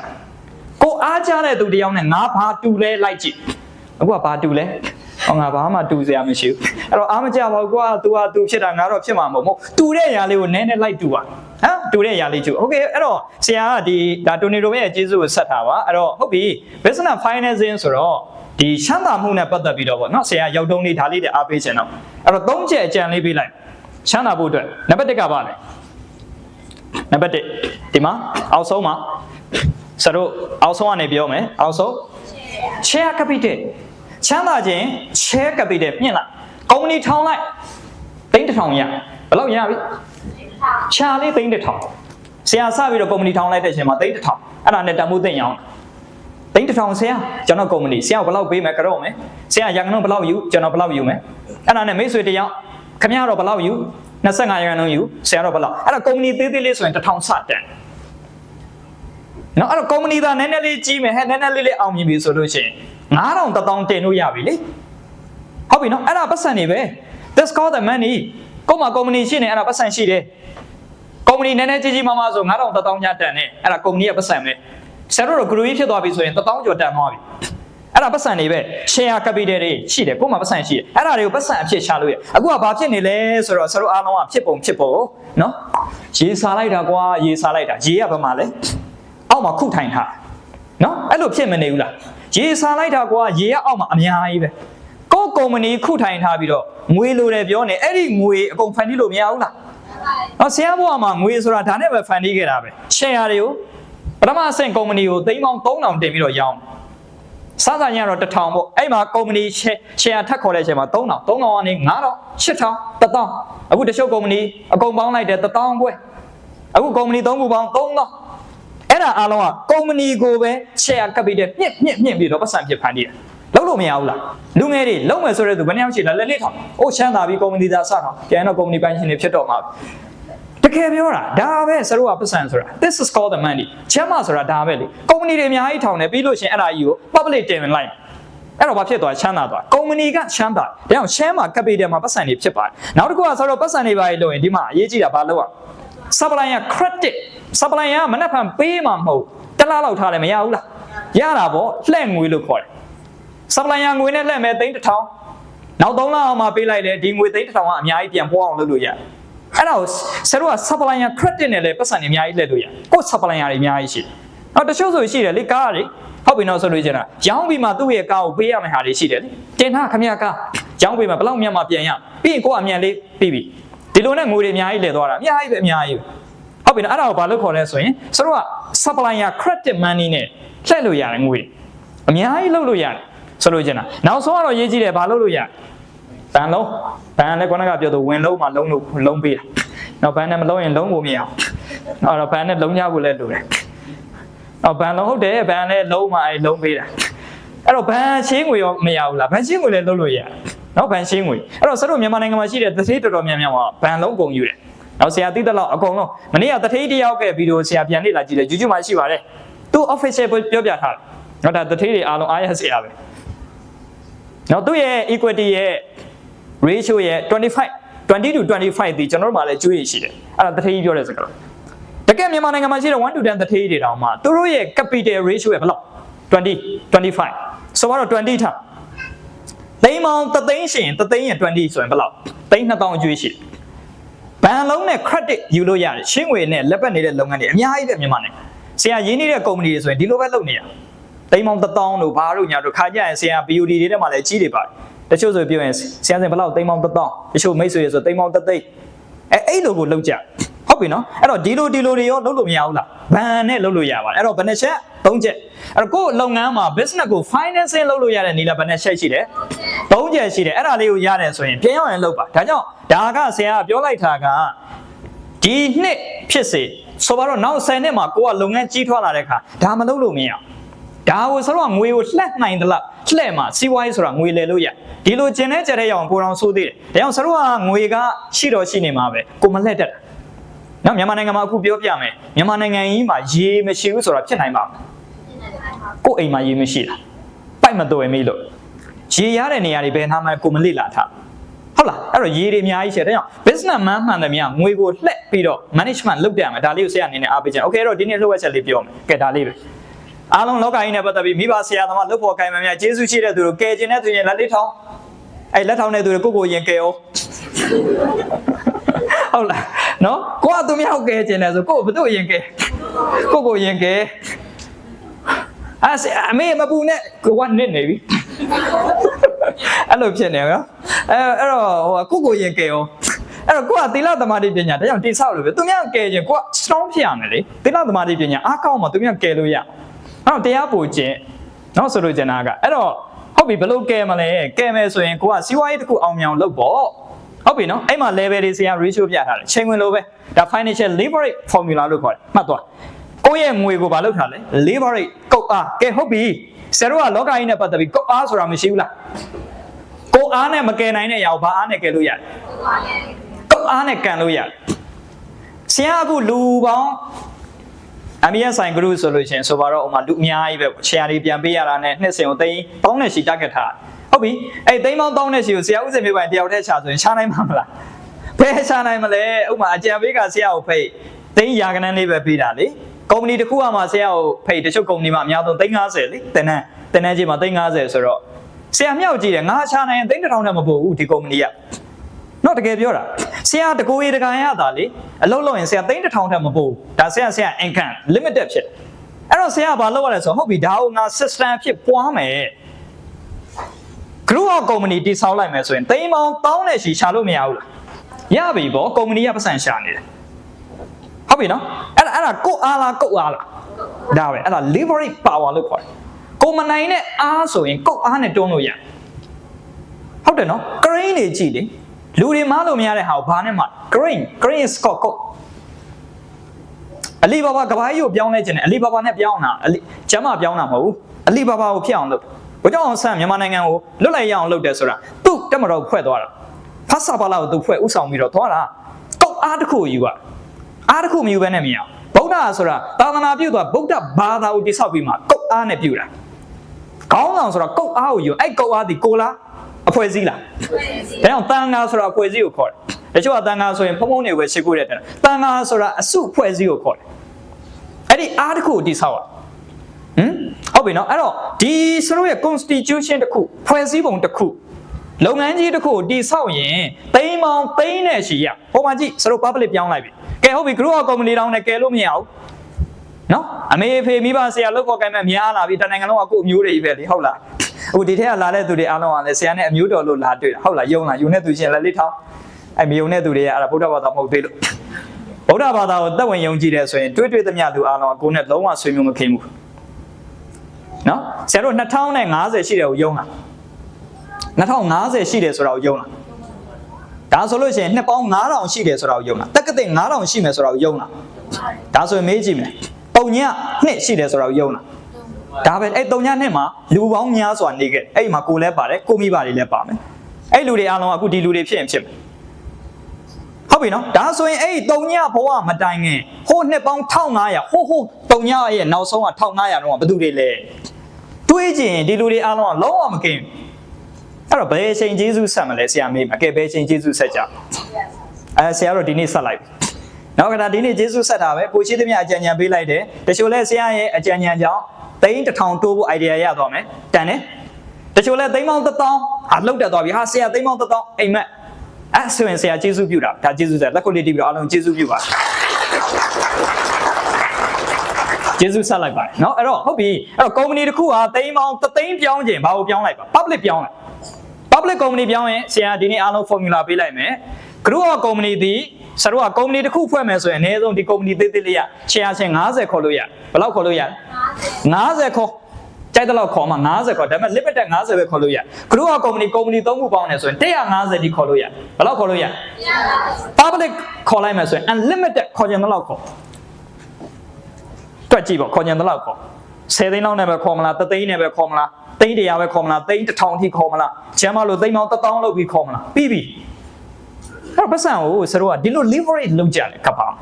အဲ့တော့ဒီစနစ်တွေမဖွင့်ပြလို့ဆရာတို့နိုင်ငံဒီလိုဖြစ်နေတယ်လို့ယုံတယ်လို့ရှိရင်လက်ထောက်ဒီလိုစနစ်တွေမဖွင့်ပြလို့ဟုတ်လားအဲ့တော့ဒါတွေကိုပွားပါ ပွားပေးကြဟုတ်ပြီနော်ဆိုလို့ကျင်တာကိုယ့်ရဲ့အနည်းဆက်ဆုံးလူတွေကိုလှုပ်တက်အောင်သင်ပါနော်လှုပ်တက်အောင်သင်ပါနော်အဲ့တော့ဒါလေးတွေဆရာအနေနဲ့ laboring power ကိုမမီတဲ့အရာတွေကိုကုတ်အားဖြင့်စူးစမ်းကြဖို့ဒါလေးနဲ့အားပေးချင်တယ်ကဲဟုတ်ပြီအဲ့တော့ဆရာကဒီနေ့ဒါနဲ့ပတ်သက်ပြီးတော့ဘယ်နှစ်နာရီတောင်တီးသွားပြီလဲနော်3နာရီခွဲဆိုတော့ဆရာဟောတာဘယ်လောက်ရှိသွားပြီလဲမိနစ်20လောက်တော့ရှိပြီထင်တယ်ပြီးပါပြီနော်နေကုန်းချုပ်ပြီဆိုတော့နိုင်ဝက်လောက်တော့ကြာပြီသိကြဆရာစီနေကုန်းချုပ်ပြီဆိုရင်အဲ့ဒါသိကြတယ်ဟိုနောက်ကကောင်တွေသိပြီနောက်ထပ်မိနစ်30နော်နိုင်ဝက်ကြာပြီအဲ့တော့နေကုန်းချုပ်ပါပြီတကယ်ပါနိုင်ဝက်ကြာနော်အဲ့တော့ဆရာကဒီနေ့ပြောလိုက်မယ်ခဲ့ဒါဆိုရင်ဆရာပတ်စံတစ်ခုတည်းအဆင်ပြေလားမပြေဘူးလောကကြီးမှာဒီနေ့နည်းနည်းလေးတရားဟောမယ်နော်အားလုံးတရားဟောလိုက်ရေကြောင့်ရှင်သန်နေဆိုတော့ယုံလားယုံပါဘူးလက်ကလေးကိုနှိမ့်ကြည့်လိုက်လက်ထဲမှာရှိတဲ့ပြုတ်လေးရပါရသွေးဆိုတာဘာလဲရေတက်ဟုတ်ပြီနော်ရေတက်မာနေတဲ့အယိုးလေးကိုစစ်ကြည့်လိုက်အဲ့ဒါဘာတက်မြေတက်တွေမာတယ်လေဟုတ်ပြီနော်လေတက်ရှိတယ်ဆိုတော့ယုံလားအသက်ရှူကြည့်လိုက်ပေါ့လေတွေဒီမှာလှုပ်လို့ချလို့ရနေတာလေတွေကြောင့်ဟုတ်တယ်နော်အထက်မှာဘာတွေရှိတယ်လေနေကြောင့်အပူတက်ကြောင့်ဆိုတာကိုရှင်တို့ရဆိုတော့ယုံလားအပူရှိမရှိတိုင်းကြည့်လိုက်အပူတန်လို့လည်းသိပြီနော်0ဖြစ်ရင်လည်းသိပြီနော်โอเคလူဆိုတာ balance ဖြစ်ရေမြေလေးနေလေးခု balance ဖြစ် your life long ရှင်သန်ဖို့အတွက်လေးခုညီညွတ်ရေနေဆိုတာပူတက်ဒီလေးခု balance မဖြစ်သိတယ်โอเคအဲ့တော့လူတွေကပြောတယ်ဒါဆိုဆရာပတ်စံတစ်ခုတည်းအရေးကြီးတာ no ပတ်စံတစ်ခုတည်းအရေးမကြီးနော်ဆရာဘောမှာအတွေ့အကြုံရပြောပြမယ်ဆရာပတ်စံလိုတယ်တင်းလို့ပတ်စံအများကြီးဖြည့်ဘူးတယ်ဆရာကုမ္ပဏီကိုလူတွေပြဿနာရှိတယ်တခါတည်းโอเคလူတွေပြဿနာရှိတခါတည်းလူနဲ့ငွေနဲ့အဆင်ပြေတယ်ဆရာ market မှာပြဿနာပြန်တက်ပြန် marketing မလုပ်နိုင်နော်ဆရာမညီညွတ်မှုကိုနှစ်ပေါင်းများစွာသွားပြီးတော့ကိုယ်တိုင်တွေ့တယ်ဆရာ marketing အများကြီးတော်တယ်အမေဆိုင်ကြောင်းကွက်အများဆုံးမြန်မာနိုင်ငံမှာပေးခဲ့နိုင်တယ်ဘာတော်ခဲ့လဲဆရာစီဘာတော်ခဲ့လဲ marketing ရန်တော်ခဲ့တယ်အဲ့ဒီတော့ BOD 3-5ယောက်ပဲရှိတယ်လုံးဝအဆင်မပြေဘူးဒါရိုးသားဝင်ခတ်ဟုတ်တယ်နော် ratio မပြေဘူးဥပမာအဖြစ်ဆိုတော့လေပဲကောင်းနေဟာလေတွေပေါ့လှုပ်ရှားရုန်းကန်စူးစမ်းနေတယ်ဒါပေမဲ့နောက်ွယ်မှာရေရမပေါ့ဘာမပေါ့အထဲမှာသွေးကမလဲဘူးသွေးမလဲတော့ရေရမလားအဲ့တော့ရေတော့လာပြီအဲ့မှာလာပြီရေဟာရေတွေနဲ့လေတွေနဲ့အများများနေတယ်နော်ဆိုလိုချင်တဲ့တဘောကနေထုတ်ကုံကနောက်ကမလိုက်နိုင်ထုတ်ကုံဆိုတာထုတ်ကုံဆိုတာထုတ်လိုက်ကုံလိုက်ကုံသွားရင်ထုတ်ညံ့ထုတ်အဲ့တော့နေတက်လို့ခေါ်တယ်ညံ့မြန်လဲနေရနေလုံးရထွက်မလာရင်လည်းသေပြီလေဟုတ်လားဆိုလို့ကျင်တာအဲ့တော့ဟုတ်ပြီကဲရေတွေလည်းအများကြီးရပြီမြေတွေလည်းအများကြီးရပြီဒီမှာဒီစရုပ်ခိုင်မာတဲ့မြေတွေလူတွေကြီးမရှင်ဘယ်လိုလုပ်မလဲဒီဝန်ထမ်းတွေမရှင်ဒီ BOD တွေမရှင်ဒီဖောက်တယ်တွေမရှင်ဘယ်လိုလုပ်မလဲဒီ professional တွေဆရာကဒီမှာလာဟောဖို့အတွက်ဆရာနောက်မှာဆရာမကြီးတွေကနေ MB တွေကစသူတို့အများကြီးဟောပေးနေရသင်တန်းတွေအများကြီးစရုပ်ကအကြောင်းဆိုတော့သင်တန်းတွေအများကြီးဖွင့်ရတယ်လေပညာရှင်တွေမပါလို့မရအဲ့တော့စရုပ်ကလောကကြီးမှာတချို့ကပြောတယ်ဟာဆရာငွေလိုတယ် no ငွေပဲမဟုတ်ဘာလို့လဲလူလိုတယ်တရားဆရာဒီနေ့ပြောချင်တယ်$1 million သိန်းပေါင်း3သိန်း business group ဒီ mission အောင်မြင်ဖို့ဆိုရင်သူ့ရဲ့ ratio တွေရှိတယ်လူအနည်းဆုံး100ရှိရဘယ်လောက်လူ100ထုတ်ကုန်1000ထုတ်နိုင်ရ10သိန်းတာထုတ်ကုန်ဘယ်နှတော့1000ဖောက်တယ်ပေါင်း1000ကိုမှရှိအောင်လုပ်ပါပြီးမှအဲ့ဒါသိန်းပေါင်း3သိန်းဆိုတာရလိုက်အဲ့ဒါ formula ပဲဒါဆရာဘွားနဲ့ရင်းပြီးရခဲ့တဲ့ formula ကျုံလားကျန်လို့အဲ့တော့လူရောငွေရောထုတ်ကုန်ရောဈေးကွက်ကောအကုန်ရေးကြည့်တယ်ဒါကြောင့်ဆရာတို့ကရေးမြေလေးတွေကိုတပြိုင်တည်းမှာအာရုံစိုက်ပြီးတော့ဘွားကြီးရှင်သန်အောင်လုပ်ရတယ်လို့ပဲကိုယ့်ရဲ့လုပ်ငန်းမှာဒါကြောင့်ဆရာတို့ကခေါင်းဆောင်ဆိုတာ hot eye လို့ခေါ်တယ်ဘာ eye hot eye သိမြတ်လုံးအပေါ်စီးကနေကြည့်ရဒါကြောင့်ဆရာဆောင်းဝိုင်းတွေကိုသိတဲ့ဘောကြနော်ပိဿသမုပ္ပတ်နဲ့တောင်တူသလားမသိဘူးဆရာတော်ကြီးနဲ့အဲ့ဒါလည်းခတ်သားပဲဟိုရဲကတချင်းတစ်ပုတ်တွေးလိုက်တယ်နော်အဲ့ဒါစီးပွားရေးမှာဥပမာပြောပြတာပါအားလုံးမမြင်လို့မြင်အောင်ဟောအိုင်းလုပ်ပြတာပါနော်ဥပမာအဖြစ်ကြာတော့နော်ဟုတ်ပြီအဲ့တော့ဆရာတော်ကြီးတို့လည်းဒါဆရာဒီမုတ်ကုတ်နီလန်းနေလည်းအများကြီးတရားထိုင်တဲ့ခါမှာသုံးပါတယ်ကျင့်ရပါတယ်နော်ဆိုလို့ကျင်အားလုံးကကျေးဇူးတရားတွေရှိပါတယ်ကိုကတော့စိတ်စေတနာနဲ့ကျေးဇူးပြုဖို့ပဲအာရုံစိုက်ဒါအရေးကြီးโอเคဟုတ်ပြီအဲ့တော့ဆရာရောက်တုံးလေးနည်းနည်းလေးကဲဟုတ်ပြီဟိုမှာလုပ်ငန်းရှင်တွေပါတယ်ဆိုရင်ကျေးဇူးတွေလည်းလေးထောင်းလုပ်ငန်းရှင်များကတ်ထားအဲ့လူတွေအားလုံးကတ်နော်အဲ့ဒါတတိဖြစ်မဲ့သူတွေလုပ်ငန်းရှင်ဟုတ်ပြီလုပ်ငန်းရှင်တွေအားလုံးကိုဆရာပြောချင်တယ်လုပ်ငန်းရှင်တွေအားလုံးဟုတ်ပြီဒါဆိုရင်ကိုယ့်လုပ်ငန်းမှာအဲ့ဒီ ratio တွေညီလားမညီလားပြန်ကြည့်တဲ့ဆရာနားလည်တဲ့မြန်မာနိုင်ငံစီးပွားရေးမှာတော့တချို့လုပ်ငန်းကြီးတွေမှာအဲ့ ratio ညီနေပြီ ဆရာတထေးတွေတော်တော်များများကိုလေ့လာမှုတယ်ကုမ္ပဏီကြီးတော်တော်များများတော့ research လုပ်မှုတယ်ညီးတယ်သူတို့မှတော်တော်ရှိတယ်ဒါပေမဲ့လုပ်ငန်းငယ်လေးတွေကုမ္ပဏီလေးတွေကုမ္ပဏီစနစ်ကိုမပြောင်းတဲ့ကုမ္ပဏီတွေတော်တော်လိုသေးတယ်လို့ဆရာသုံးသပ်တယ်ဟုတ်လားပြောင်းတယ်လားမပြောင်းနိုင်ဘူးလားဘယ်သူတွေပြောတာလဲအားလုံးတွေပြောတာဆရာပြောင်းပြီးသားကုမ္ပဏီကြီးတွေလည်းပြောင်းပြီးသားမပြောင်းတဲ့သူတွေအတွက်ပြောတာဟုတ်ပြီနော်အဲ့တော့ဟုတ်ပြီဘာလေးတချို့ကလုပ်နေလဲဆိုရင်ဆရာအခုစတို့ဒီ management လုပ်နေမှာ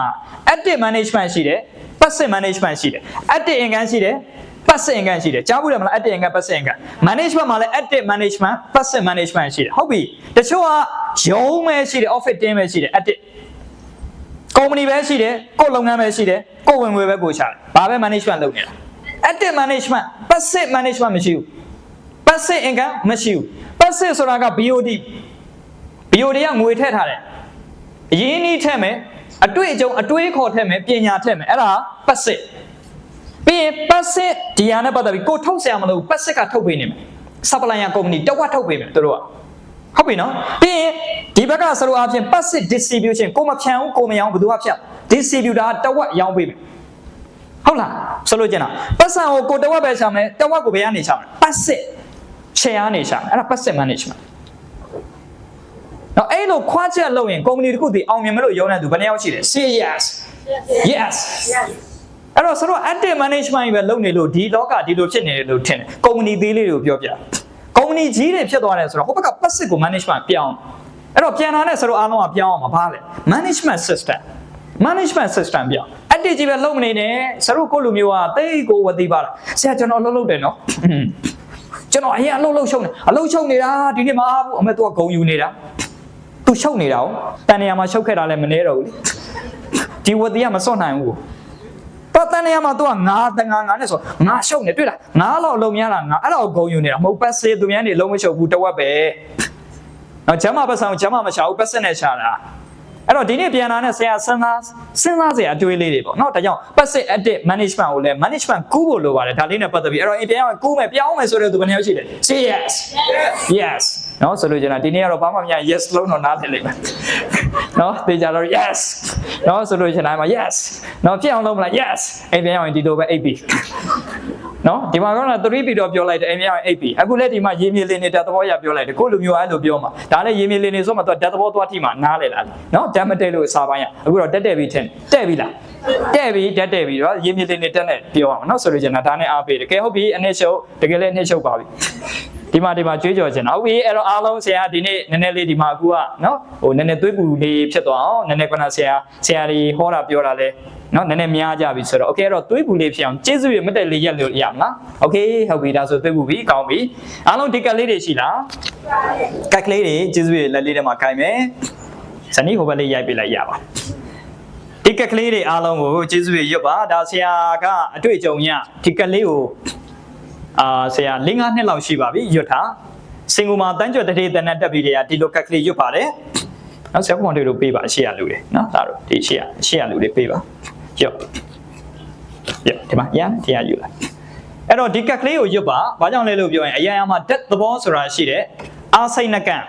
affirmation ဆိုတာအာစိတ်နကံကံဆိုတာအာစိတ်နကံထက်ခါလုံးမှာကံဖြစ်တာအသေးဝနာလေတရားဟောလိုက်အောင်မရောက်တော့အသေးဝနာပစ္စည်းကြားဘူးတယ်မလားအသေးဝနာပစ္စည်းရောတက်ခါလုံးရင်ကံမဘယ်ရောက်ကံဆိုတာဖြစ်တယ်အဲ့ကံဖြစ်မှာဝိပါကဝိအဲ့အကျိုးခံစားအဲ့မှာကောင်းကျိုးမကောင်းကျိုးတော့ရှိတာပေါ့နော်အကျိုးရခြင်းနဲ့ဆိုရင်ကံကိုလုံးကံရဲ့မတိုင်ခင်မှာအသေးဝနာပစ္စည်းရောဆိုတာရှိတယ်24ပဋ္ဌာန်းဆိုတာလဲနေတာလေတစ်ခုနဲ့တစ်ခုချိတ်ထားတာအဲ့တော့ဟုတ်ပြီအာသေဝနာထက်ခါတာကိုလုံးမှာဘာရမလဲကံဆိုတာစွမ်းတယ်အခုအင်္ဂလိပ်စာဖတ်တယ်လို့ပေါ့နော်ကဲအင်္ဂလိပ်စာသိမပြောတတ်ဘူးဆိုတဲ့သူကျေးဇူးလက်လက်ထောင်အဲ့လူတွေကိုမနှက်ဖတ်တရားထဲနဲ့အပြီးသိမရဘယ်ရအာသေဝနာသူတို့ထက်ခါလောက်အောင်မတနေ့လောက်ထက်ခါပြောI am ဘယ်လို I am အဲ့ဒါနဲ့ထက်ခါပြောပြီးတော့မှသူကအင်္ဂလိပ်စာရအဲ့လိုပဲနော်ဒီသိမ်းမောင်း1000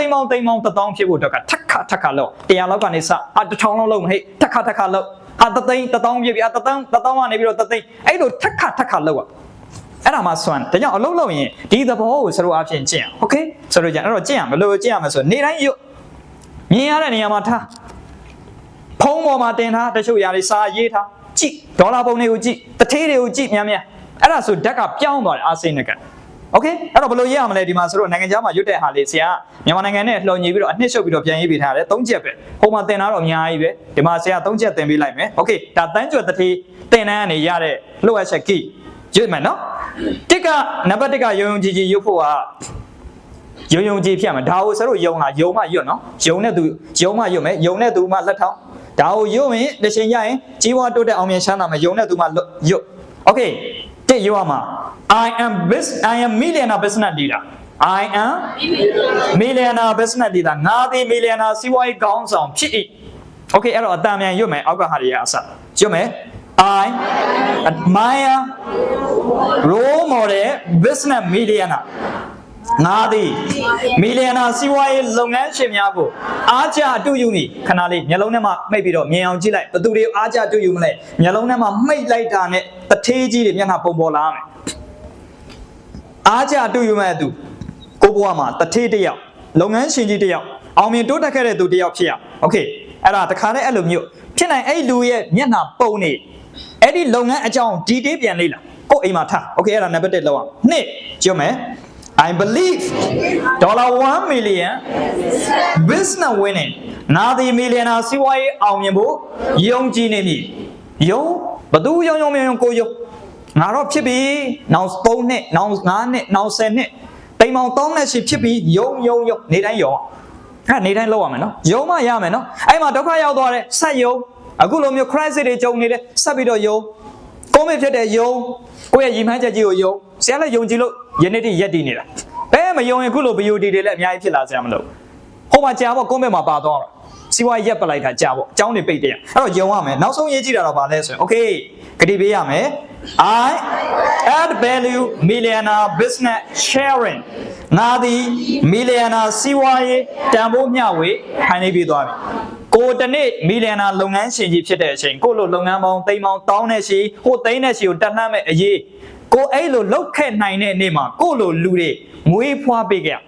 ပြန်ပြီးတော့လမ်းပြပြီးတော့သူတို့မျှဝေပေးခဲ့โอเคဂတိပေးလားညာဘက်လက်လေးထောင်းဂတိပေးရင်ညာဘက်ကဆွမ်းတယ်ဒီညာဘက်ကအဆွမ်းဆုံးပဲเนาะဒီလက်ကိုဆရာဘာကြောင့်လုပ်ခိုင်းနေဆိုရင်လောကမှာအလုပ်များဆုံးကဒီလက်ပဲလှူခဲ့တော့ကဘာနဲ့လှူတာလဲလက်နဲ့ပဲလှူတာဟုတ်ပြီနော်လောကကြီးနဲ့ပတ်သက်ပြီးလုံမယ်လို့ပြောတဲ့လက်ခေါင်းတီးတာဘာလဲဒီလက်ပဲဒီလက်ဒီလောကရဲ့အထွတ်ထိပ်အလုတ်အများဆုံးခန္ဓာကိုယ်ရဲ့အများဆုံးကံဒီလက်မှာပဲရှိတယ်ဒါကြောင့်ဆရာတို့ကဖျားကြော့ရင်ဘာနဲ့ကြော့တာခြေလောင်းနဲ့ကြော့တဲ့သူမရှိဘူးလက်နဲ့ကြော့တယ်ဒီလက်ဒီနော်အထွတ်ထိပ်အများဆုံးထားတဲ့အရာဒီကောင်ပေးတာဒီလက်ရေးတာဒီလက်အကုန်ဒီလက်ကအလုပ်လုပ်တယ်ဒါကြောင့်ကံမအများဆုံးဒီလက်အဲ့ဒီလက်ကိုကြွေးကြော်ခိုင်းဟုတ်ပြီနော်အဲ့လက်မှာထဲမှာအမြင့်ဆုံးဒီမှာသူ့ကိုအမြင့်ဆုံးထားဟုတ်ပြီနော်ဆိုလို့ချင်းအဲ့တော့ဒီနေ့အားလုံးကို business millionaire ဖြစ်အောင်လုပ်မယ်ဆိုတဲ့သူတွေကြဲလေးကြွေးကြော်မှာ I am millionaire business leader နောက်တစ်ခါထပ်ကြွေးကြော်မယ် I am millionaire business leader နောက်ဆုံးအသက်အကျယ်ဆုံးကြွေးကြော်မယ် I am millionaire business leader Okay thank you လက်ဖို့တန်ကြဲလေးတီးပြီးတော့ထိုင်ပေးပါ Thank you ဟုတ်ပြီအဲ့တော့ဒါဆရာတို့က millionaire စီးပွားရေးတွေချမ်းသာတဲ့သူတွေလက်တွေလုပ်ခဲ့တဲ့ကျင့်စဉ်တွေလည်းဖြစ်ပါတယ်ဆရာတငယ်ချင်းတော့အခုသိန်းပေါင်း1000မကတော့သိန်းပေါင်း3သိန်းရှိရောက်သွားပြီဆရာတဲ့သူစောတယ်တကယ်တော့ကျေးဇူးကသူကျေးဇူးတွေအများကြီးပါတယ်ဆရာခုလိုဒီလမ်းစဉ်တွေသိဖို့ကဆရာတငယ်ချင်းကျေးဇူးအများကြီးတို့ကပို့ပြီးတော့ကျေးဇူးရှိတယ်သိန်းပေါင်း1000နဲ့ရှိအဲ့ဒါသူပဲကြံပေးတာဘလို့လို့သိန်းပေါင်း3သိန်းဘလို့လို့ तू ဘလို့လို့နေတယ်ဆိုတာ तू ဖုန်းမှာဘလို့ရေးတယ်ဆိုတာစာ तू က official ပြောတာအရင်တော်တယ်သိန်းပေါင်း1000နဲ့ရှိသိန်းနဲ့ရှိအဲ့လိုကိုဆရာတို့အားဖြင့်လက်တွေ့လောက်ခဲ့တဲ့ကျင့်စဉ်ဒါလက်တွေ့ဒါဆရာတငယ်ချင်းဆိုလက်တွေ့ဆရာလုံးနဲ့လက်တွေ့ဒီလိုလောက်ခဲ့ကဘာမှာလည်းဒီနီးလန်းကိုပဲသင်ပေးတာနော်ဟုတ်ပြီအဲ့တော့အဲ့မှာခုနဆရာတို့ပြောတယ်လူကဘာလုပ်လဲ active income နဲ့လုပ်တယ် active management လုပ်တယ်ဒါဆိုရင်ဆရာတို့ခုနဘာလုပ်အောင်မပြောတယ် passive income လူတွေကို investment လုပ်ပါကိုယ့်လိုလူတွေကိုမွေးပါ saving စုတာလဲစုပါကုမ္ပဏီမှာစုပါနောက်ကဆရာပြောမယ်ဘဏ်မှာစုတာရှိတယ်မြေမှာတိုက်ခန်းမှာစုတာရှိတယ်ဘယ်မှာစုတာအကောင်းဆုံးကုမ္ပဏီမှာစုတာအကောင်းဆုံးကုမ္ပဏီတွေမှာစုထားတာအကောင်းဆုံးဟုတ်လားဆိုလို့ကျင်တာဆရာသာသိန်းတရားကိုဘဏ်မှာထည့်ခဲ့ရင်ဒီနေ့ဒီနေရာကိုရောက်လာမှာမဟုတ်ဘူးနော်အဲ့တော့ဆရာတို့လုပ်ငန်းမှာစုပါဘဏ်မှာလည်းစုတင်တာစုပေါ့ရာခိုင်နှုန်းတစ်ခုပေါ့နည်းနည်းပါးပါဒါပေမဲ့ဆရာတို့က investment အများဆုံးလုပ်ဖို့လိုတယ်ဒီမှာစု property နည်းနည်းပါးပါဆိုရပြီဒါပေမဲ့အဓိကဒီမှာလှုပ်ရချက်က တို့ချမ်းသာတဲ့ကုမ္ပဏီတွေဆိုတာကတို့ income 3မျိုးရှိတယ်တို့လူတော်တော်များများတင်တာကဘာနဲ့ပါ active income passive income ကိုတော်တော်လေးတင်ထားဖို့ပြီဒါပေမဲ့တို့လူတွေအခုနောက်ပိုင်းမသိတာဘာ income property income ချေရကို listed လုပ်တယ်ဆိုတာတို့က property ကိုထုတ်ရအောင်ဘာကိုထုတ်ရအောင်ဒီရဲ့တန်ဖို့အလီဘာဘာရဲ့တန်ဖို့ကိုထုတ်ရအောင် Facebook ကသူ့တန်ဖို့ကိုထုတ်ရအောင်အဲ့တော့ property income လို့ခေါ်တယ် portfolio income လို့လည်းသုံးတယ်ခပါဆရာတို့ property income ဒီလုပ်ငန်းရဲ့ပမာဏပိုင်ဆိုင်တဲ့တန်ဖိုးသိပြီးတော့ထုတ်ရအောင် 1K ကိုစကားမျိုးဆိုပြောတော့ 1K ကိုတန်ဖိုးတစ်ဝက်ထုတ်ရအောင်မလဲသူ့လုပ်ငန်းကြီးရဲ့တန်ဖိုးဟုတ်ပြီနော်အဲ့တော့အဲ့တန်ဖိုးဘယ်လိုတည်ဆောက်မလဲလုပ်ငန်းနဲ့ပတ်သက်ပြီးတန်ဖိုးတည်ဆောက်နေ3ချက်ရှိတယ်ဒါပြီးရင်ဆရာတို့နောက်တစ်ဝိုက်မှာပါပါတယ်အဲ့တော့ဆရာတို့အဲ့တန်ဖိုးဘယ်လိုတည်ဆောက်လဲဆို share တွေအများကြီးလုပ်ပြီးတော့တည်ဆောက်တယ်ကုမ္ပဏီပုံစံပြောင်းပြီးတော့တည်ဆောက်ရမလားเนาะဒါကြောင့်ဒီနေ့ပြန်လာနဲ့ဆရာတို့အားလုံးကချမ်းသာစေခြင်းနဲ့အဲ့တော့ဆရာတို့ချမ်းသာတယ်ဆိုတာကလှုပ်ဝက်ချက်လေးတစ်ခုကြောင့်နော်ခုနကဆိုပြောတဲ့ share တွေ company တွေကိုလှုပ်တယ်ဒါကြောင့်ဆိုတော့ management ပညာရပ်မှာဆရာဒီနေ့အားလုံးပြောချင်တာကတချို့ကလည်းပြောမယ်ဒါဆိုရင်ဆရာရဲ့ကျမတို့ကကုမ္ပဏီမှမပိုင်တာဘယ်ဖြစ်မလဲဖြစ်တယ်ဟုတ်မှာကုမ္ပဏီပိုင်ရှင်မဟုတ်လဲဆရာပြောလိုက်မယ်ဒီနေ့အခုဆရာပေးလိုက်တဲ့အခုဒီနေ့ share တွေလက်တွေ့လုပ်ပေးတယ်နော်အဲ့ဒါဆိုတော့ဘာလဲပဲ manager လဲပဲခုနတချို့ BOD level မရှိဘူးလားဘောတော့ director level တွေရှိတယ်ဆရာ franchiser level တွေရှိတယ် director level တွေရှိတယ်အဲ့ဒါတွေအားလုံးက company ပိုင်ရှင်မဟုတ်ဆရာလည်းပိုင်ရှင်မဟုတ်ဥစဉ်ပြောပိုင် MBS ဆိုင်ဥစဉ်ပြောပိုင်ပိုင်တယ်လို့ပြောရသေးလားပြောလို့ပဲရတော့ပိုင်ရှင်ဆိုတာက company ကပိုင်အားလုံးဒီပါလဲ MD CEO franchiser director MD အချိုးကြပိုင်နော်ဘယ်သူမှအုံနာမဟုတ်အဲ့တော့တူးတဲပိုင်နဲ့အများပိုင် group of ပိုင်အဲ့ဒီပိုင်တာပဲကွာအဲ့တော့ဆရာပြောမယ်အဲ့ဒီတူးပိုင်အများပိုင်ဆိုတာလည်းပဲတရားရခြင်းမရခြင်းနဲ့ပဲဆိုင်တယ်လို့ထင်တယ်ဟုတ်တယ်နော်ဆရာဦးစင်ပြောပိုင်ကိုဘယ်သူပိုင်လဲအများပိုင်တယ်ဆရာစင်ကိုမပိုင်ဆရာစင်ကိုပိုင်ငယ်တော့ဘာလုပ်လဲငါပါငါနေမယ်ငါလှုပ်ရှင်လှုပ်မလှုပ်ရှင်မလှုပ်ဘူးပေါ့အဲ့ကောင်ဘာဖြစ်လဲဘာမှဖြစ်ဘူးနော်ကိုပိုင်တယ်လို့စိတ်ထားတဲ့သူအကောင်ဘာမှမဖြစ်ဥစဉ်ဖြိုးပိုင်မဟုတ်မောင်စဉ်ဖြိုးပိုင်အကောင်ဘာမှမဖြစ်ဘူးအဲ့သူပိုင်နေငါပါငါလှုပ်ချင်လှုပ်မလှုပ်ချင်မလှုပ်ဘာဖြစ်လဲအဲ့တော့ဘာဖြစ်လဲဘယ်သူမှမပိုင်ဘူးကိုပိုင်နေလို့ထင်တဲ့ကောင်ဘာမှမလှုပ်ငါအများပိုင်ပြီကဲဟုတ်ပြီနော်လူဆိုတာဘာနဲ့တိဆောက်လဲရေမြေလေလေဘယ်နှခုနဲ့တိဆောက်ရေဆိုတာဘယ်သူပိုင်လဲအများပိုင်လေရေမြေလေကြောင့်ဖြစ်တဲ့လင်ကွန်းပြောတဲ့စကားလုံးတစ်လုံးလေးပြောမယ် government of the people by the people for the people